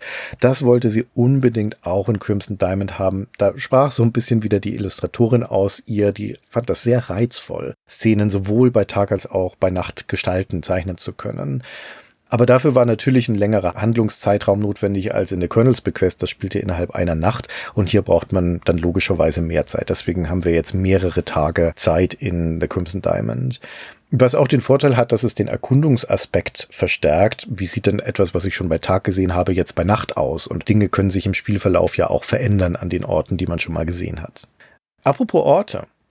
Es gibt ja doch einige Orte in der Crimson Lodge, in der Umgebung, die nicht viel oder sogar gar nicht benutzt werden. Und das hat auch eine ganz interessante Herleitung, weil da sind wir nochmal in der Zeit, wo das Ganze für Julia am Anfang eher ein Kunstprojekt als ein Spielprojekt war. Also wo der Fokus für sie war, ich mal Pixelgrafik und noch nicht unbedingt der Gedanke, ich mache da wirklich ein Spiel draus. In dieser Zeit der Fingerübungen entstehen dann die ersten Räume in diesem Haus. Und erst später, deutlich später, hat sie dann auch entschieden, was darin eigentlich passieren soll. Der allererste Raum war die Küche, den sie gemacht hat, und dann hat sie sich so langsam durchs Erdgeschoss gearbeitet. Bei dem Design der Räume der Lodge oder auch überhaupt dem Layout war natürlich der Kernels Bequest ein Vorteil, aber auch wieder Cluedo, das Spielbrett, weil auf dem Spielbrett gibt es ja einen Billardraum zum Beispiel und einen Wintergarten, der heißt hier bei uns in der deutschen Version Veranda. Und da gibt es einen Salon und ein Arbeitszimmer und einen Speisesaal, also alles Dinge, die wir auch in The Crimson Diamond wiederfinden. Und deswegen haben wir also zum Beispiel diesen Billardraum, der dann aber halt kaum benutzt wird, oder die Bar, die kaum benutzt wird, weil Julia die erst gebaut hat und erst später überlegt, ob man die noch sinnvoll füllen könnte. Bei manchen ist das mehr gelungen, bei manchen weniger. Es gibt zum Beispiel ja dieses Badezimmer im Erdgeschoss der Lodge, das nie für irgendwas benutzt wird. Oder auch den Balkon oben, den man betreten kann, der sogar aus mehreren Bildern besteht und der einfach nur zur Illustration da ist, aber keinen mechanischen Zweck hat. Aber Julia sagte auch, das muss halt einfach da sein. Ne? Das sagt sie selbst, das ist ein Widerstreit zwischen Effizienz auf der einen Seite und Glaubwürdigkeit auf der anderen. Also was für Orte sollten denn in so einer Lodge existieren, damit die sich wie ein realer Ort anfühlt? Und da muss halt zum Beispiel auch im Erdgeschoss irgendeine Form von Badezimmer und Klo da sein. Das Leitprinzip für einen großen Teil der Entwicklung war für sie, was fühlt sich für mich richtig an, was wäre hier logisch. Deswegen gibt es zum Beispiel, anders als in The Kernels Bequest, auch Türen für alle Räume. In The Kernels Bequest gab es da nur Durchgänge. Und auch hier, die Türen waren zuerst da und im Laufe der Entwicklung hat Julia dann auch Spiellogik dazu gebracht, also dass man da zum Beispiel dran lauschen kann oder dran klopfen kann. Manche Räume kommen dann auch nur für die Erzählung dazu. Also zum Beispiel hat sie dann festgestellt, okay, ich brauche mehr Schlafzimmer, als ich mir das anfangs gedacht hatte, um die ganzen Leute irgendwo unterzubringen. Und das sei auch eine Herausforderung gewesen, die Schlafzimmer nicht alle gleich aussehen zu lassen, sondern ihnen jeweils einen eigenen Charakter zu geben, was, wie ich finde, ja auch sehr gut gelungen ist. Die Protagonistin, Nancy Maple, ist natürlich benannt nach Nancy Drew und Miss Marple von Agatha Christie, was dann zum Maple wird, das kanadische Ahorn. Da passt also alles wie die Faust aufs Auge. Julia sagte, sie ist nicht 100%ig zufrieden mit dem Namen, aber irgendwann musste sie sich halt mal entscheiden und jetzt heißt sie Nancy Maple. Und für sie war wichtig, Nancy soll ein normaler Mensch sein, keine Superheldin, kein Supermodel, aber kompetent in einem Fachgebiet, und dieses Fachgebiet ist ja die Mineralogie. Warum, Julia? Warum die Mineralogie ausgerechnet? Nun, weil es eines von Julias persönlichen Interessen ist. Sie sagte, sie hat im Zuge des Spiels das noch vertieft, hat dann auch eine Reise nach Nova Scotia gemacht, eine Provinz in Kanada, um da im Bay of Fundy an einer Mineralientour teilzunehmen und Zeolite zu sammeln. Das sind so Kristallstrukturen. Oder sie hat in Ontario einen Ort namens Chickless Occurrence besucht, um da Flusssparte zu sammeln. Und das auch deswegen, weil ihr offensichtlich sehr wichtig war, dass das schon alles einigermaßen realitätsnah ist. Also sie wollte zum Beispiel, dass ihr Spiel an einem Ort spielt, wo es tatsächlich Granatminen gegeben hat oder wo es auch möglich ist, dass da Diamanten existieren. Es gibt tatsächlich Diamanten in Kanada und sogar in Nord-Ontario. Die wurden nur erst sehr viel später entdeckt, Ende des 20. Jahrhunderts. Aber natürlich waren die schon immer da im Boden. Also das ist durchaus plausibel, dass es dort Diamanten geben könnte. Und deswegen hat sich Julia dann auch noch Wissen über die kanadische Geschichte und sowas angelesen, damit es einigermaßen nachvollziehbar ist. Sie sagte, sie fühlt sich dann wie Nancy, sie will das Wissen, das sie interessant findet, auch möglichst mit allen teilen. Ja, das merkt man auch im Spiel. Aber Nancy ist ja nicht nur diese Expertin und diese sympathische junge Frau, sondern sie ist schon auch ein Charakter, der im Kontext der Zeit benachteiligt ist. Das Spiel spielt ja im frühen 20. Jahrhundert und Nancy ist eine Frau, sie ist jung, sie kommt aus der Arbeiterschicht, also niemand nimmt sie ernst. Deswegen fühlt sie auch das Bedürfnis, sich beweisen zu müssen, alles möglichst belegen zu können, weil man ihr sonst nicht glauben würde. Interessanterweise, so erzählte Julia, gibt es für Nancy sogar eine Art Vorbild, nämlich die erste Geologin in Ontario, eine Frau namens Alice Evelyn Wilson. Julia hat erzählt, die Frau Wilson hat offiziell im Auftrag des Geologischen Dienstes von Kanada damals gearbeitet, durfte aber nicht mit auf Feldforschungstrips gehen, weil sie da als Frau ja allein unter Männern gewesen wäre. Das kommt überhaupt nicht in Frage. Dann war der Kompromiss, den sie ausgehandelt hat, dass sie dann halt Solo-Trips macht, überwiegend rund um die Stadt Ottawa. Die Männer, die damals bei dem Geologischen Dienst beschäftigt waren, bekamen für ihre Trips selbstverständlich ein Auto gestellt. Das wird der Alice Evelyn Wilson ausgeschlagen. Dann kauft sie sich halt selber eins. Also es gibt eine Wikipedia-Seite zu der Frau. Es ist sehr faszinierend und zum Haare raufen, wie vielen ständigen strukturellen Benachteiligungen sie ausgesetzt war, nur wegen ihres Geschlechts. Und ein bisschen was davon findet sich ja in The Crimson Diamond auch wieder. Das mit der Mineralogie ist nicht das einzige Interesse von Julia, das sich im Spiel wiederfindet. Ihr werdet es kaum glauben, aber Vogelbeobachtung ist auch ein Thema in der Familie Minamata. Das kommt über Julias Eltern, die wohl seit jeher gemeinsam gerne auf Vogelbeobachtungstrips gegangen sind. Und Julia ist da auch gerne mit. Sie sagte, sie war gerade unlängst mit ihrer Mutter im Point Pelee National Park, um dort Zugvögel anzuschauen. Das sind aktuell wohl gerade Warbler, also Waldsänger, die man dort sehen kann.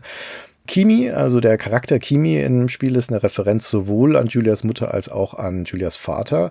Ihre Familie ist väterlicherseits im frühen 20. Jahrhundert von Japan nach Kanada eingewandert. Gab damals eine Einwanderungswelle aus Japan. Und Kimi ist aber auch durchaus absichtsvoll da drin, nicht nur als Anspielung an die eigene Familiengeschichte, sondern auch, um klarzumachen, dass Kanada auch damals nicht nur aus europäischstämmigen Menschen bestand, sondern eine gemischte Bevölkerung hat. Unter anderem ja auch die First Nations, die kanadischen Ureinwohner, die durch Nathan auch im Spiel repräsentiert sind. Aber es gibt sogar noch einen weiteren Grund, warum Kimi und ihr Interesse an Kormoranen drin ist, weil Julia sagte, ihr war es schon auch wichtig, noch einen Bezug zur Natur zu haben und dieses Motiv im Spiel zu haben, dass Landschaft erhaltenswert ist und das auch ein weiterer Grund sein kann, um die Ausbeutung durch zum Beispiel Bergbau verhindern zu wollen. Die Kormorane sollten sogar mal eine größere Rolle spielen. Ursprünglich plante Julia, dass Jack und Nathan die Diamanten, die sie einsammeln, in deren Nestern verstecken und man sie dann dort finden muss. Aber dann hat sie sich gegen diese Idee entschieden. Noch eine Sache, gegen die sie sich entschieden hat, ist die Romantik. Wir haben beim Spielen gemerkt, dass es so ganz, ganz zarte Andeutungen gibt, dass da vielleicht ein romantisches Potenzial zwischen Nancy und dem Ranger Murdoch bestehen könnte, aber das wird in keiner Weise vertieft. Und da sagte Julia, ja, das stimmt, da hat sie drüber nachgedacht, aber sie wollte dann die Erzählung nicht überfrachten. Das wäre eine Ablenkung gewesen und ihr war es wichtig, dass Nancys Leistung in dem Kriminalfall im Vordergrund steht und nicht eine Liebesgeschichte. Aber, sagt sie, vielleicht in Zukunft, und auf diese Zukunft kommen wir auch gleich nochmal, aber reden wir noch weiter über das Spiel. Bei der Struktur des Spiels war für Julia wichtig, dass sich das einigermaßen langsam aufbaut, sowohl erzählerisch, damit man die Personen kennenlernt, damit Spannung erzeugt werden kann. Deshalb gibt es ja auch erstmal ein kleines Verbrechen am Anfang, als die Branche gestohlen wird. Aber auch damit Leute besser ins Spiel reinkommen, die damit vielleicht noch nicht so stark vertraut sind. Dass sie den Parser erstmal lernen können, aber auch, dass den Spielenden das Detektivhandwerk nahegebracht wird.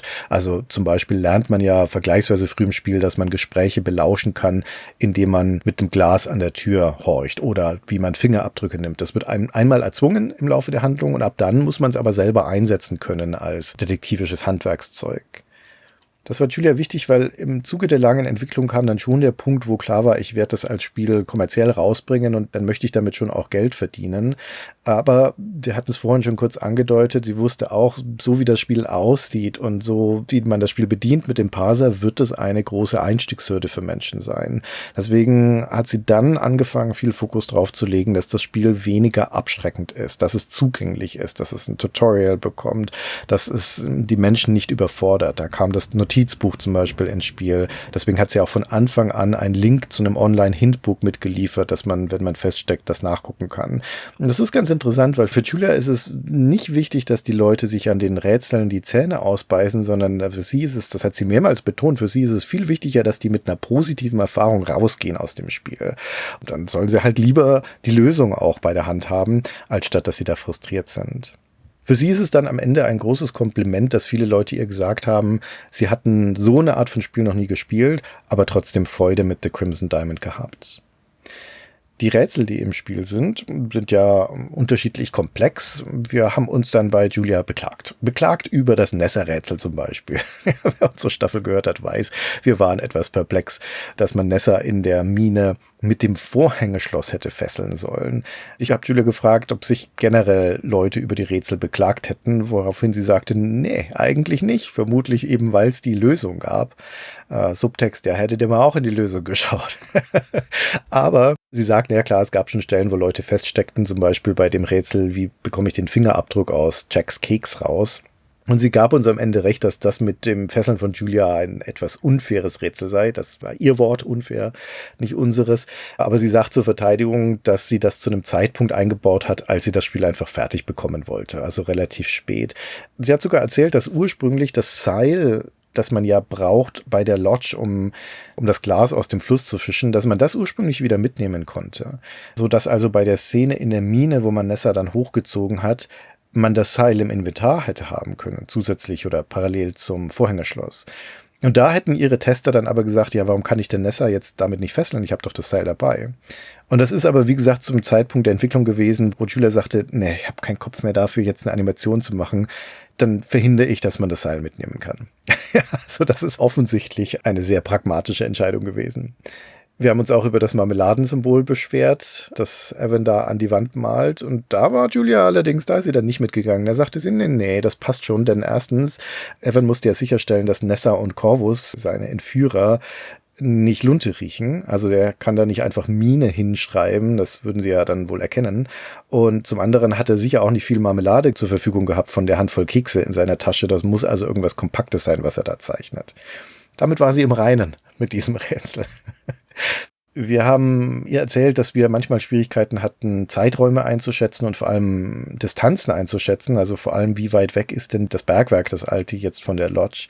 Da hatte sie auch keine Antwort drauf. Ja, also nicht sowas wie 5 Minuten zu Fuß, sondern sie sagt, sie hat solche Dinge absichtlich im Unklaren gelassen und sich in dem Fall darauf verlassen, dass die Spielerinnen und Spieler da schon nicht allzu lang drüber nachdenken werden. Das gilt auch für sowas wie die Entfernung zu den Zoologs. Spielt ja im Spiel eine wichtige Rolle.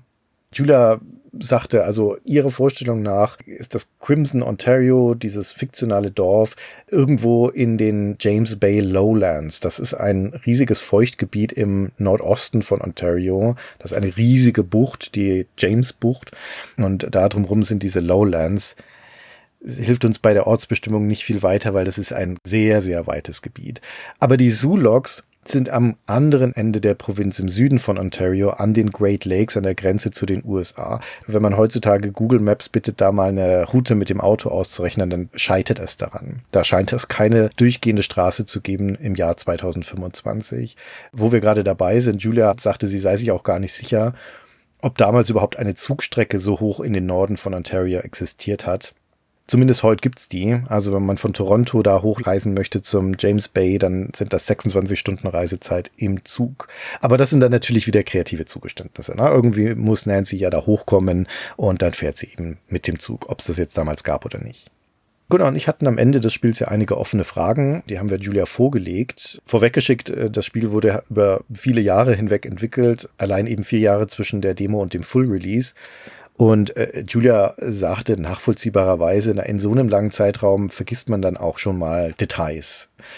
Aber sie konnte auf unsere Fragen sehr gut antworten. Die waren nämlich, wie hat denn Margot eigentlich die Schmuckschatulle von Nessa aufbekommen? Die war ja offensichtlich nicht aufgebrochen. Hatte sie da einen Schlüssel? Und da sagte Julia, nee, das habt ihr einfach übersehen, Jungs. Wenn man das Schloss untersucht, dann sieht man da Kratzspuren dran. Da gäbe es sogar ein Bild dafür. Also Margot hat das mit einem Dietrich geöffnet. Tja, haben wir offensichtlich einfach verpasst. Dann fragten wir sie, man sieht in der Szene kurz nach Margots Tod ja im Wintergarten einen Schatten draußen an den Fenstern vorbeihuschen. Wer ist denn das eigentlich? Julia sagte, das ist das Charaktermodell von Nessa, das sie dafür verwendet hat. Also es ist auch kanonisch Nessa, die da draußen rumläuft. Warum kann sie da hinten rumlaufen, wenn wir das nicht können? Da sagte Julia lachend, sie hat halt böse Kräfte und erzählte, es gibt ja im Spiel diese Nahansicht von Nessa, wie sie an einem Cliff hängt. Und dieses Bild hatte ursprünglich eine andere Farbpalette, die ein bisschen von den EGA-Farben abweicht, und das sei dann von Leuten die Rückmeldung gekommen, ob das wohl Absicht sei, um zu unterstreichen, dass Nessa so böse ist, dass sie sogar aus der Farbpalette ausbrechen kann. Und Julia hat das dann in einem Patch überarbeitet und konsistenter gestaltet, sodass es heute nicht mehr so auffällt. Nächste Frage an Julia. Wer hat Alberts Köfferchen gestohlen? Haben wir da was übersehen? Nein, haben wir nicht. Das wird im Spiel tatsächlich nie aufgeklärt, aber es muss entweder Evan oder Nathan gewesen sein. Sie hat sich da auch nicht festgelegt. Also einer von den beiden muss es gewesen sein.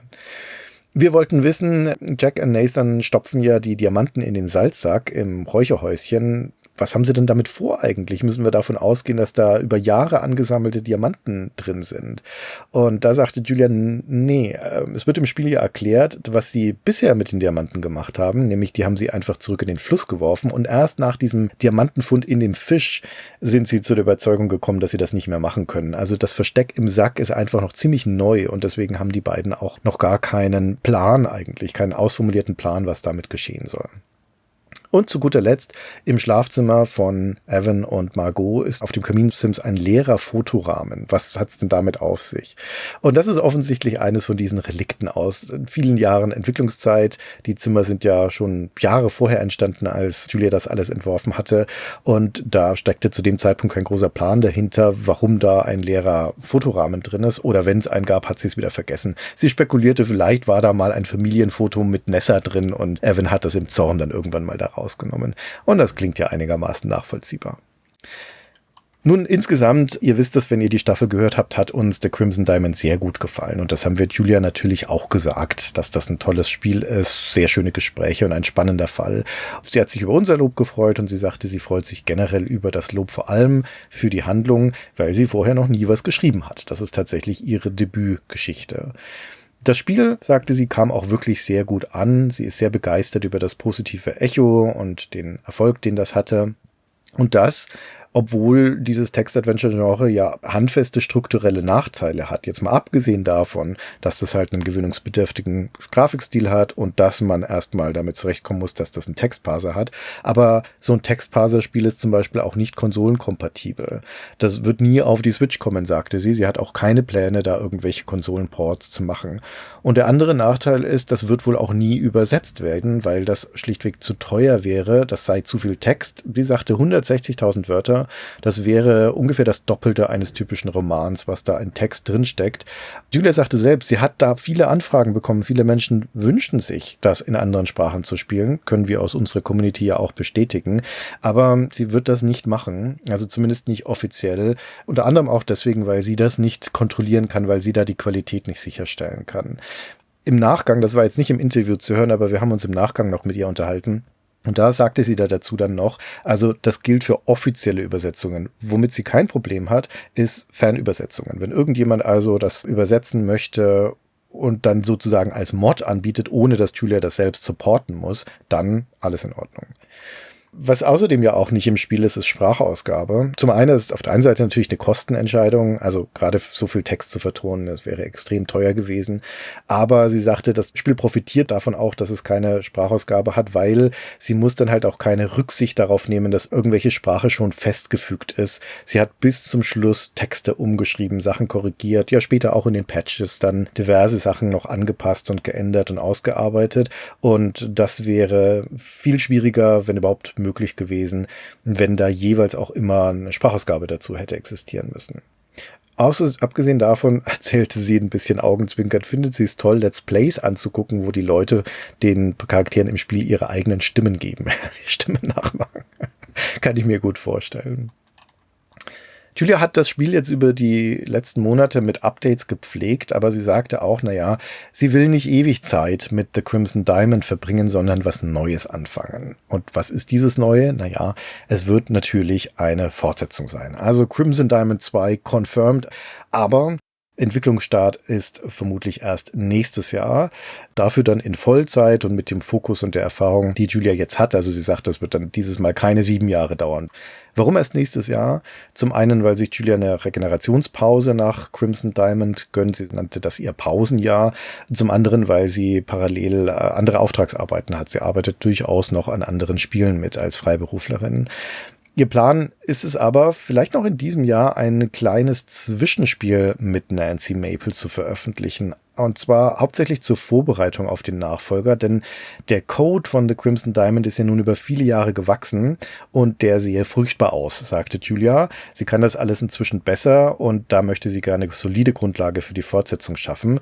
Also ist ihr Plan, so eine Art von Prequel zu machen, ein kurzes, kompaktes, kleines Spiel, wo die junge Nancy in einer Bibliothek sitzt und ein Abenteuerbuch liest, das quasi in die Story des Buches reinspringt. Das wird dann da erzählt. Das soll sich um Mineralien drehen, das soll ihre Leidenschaft für Mineralogie und Feldforschung entstehen. Soll aber vermutlich auch ein Mord vorkommen, den sie aufklären kann.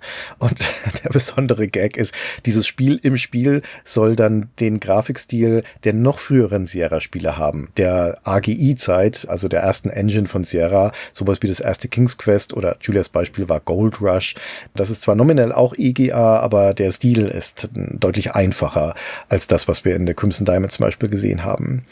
Aber das waren dann auch ihre Schlussworte dazu zu sagen, sowohl dieses Zwischenspiel als auch der nächste Teil von Nancy's Abenteuern wird natürlich wieder ein EGA-Spiel werden. Niemals VGA. Auf diesem Hügel, glaube ich, wird Julia sterben. Lieber weniger Farben als mehr ist ihr Motto. Von daher können wir uns da dann vermutlich auf mehr vom Gleichen freuen und das wäre ja auch wunderbar. Also für Gunnar und mich war das eine sehr gute Nachricht. Das waren die Erkenntnisse aus unserem Gespräch mit Julia. Wie gesagt, das hat sehr viel Freude gemacht. Sie war sehr sympathisch. Und wir hoffen, das hat euch auch Spaß gemacht beim Zuhören. Ich verabschiede mich, wünsche euch noch einen wunderbaren Tag und wir hören uns spätestens bei der nächsten Staffel Stay Forever Spielt wieder.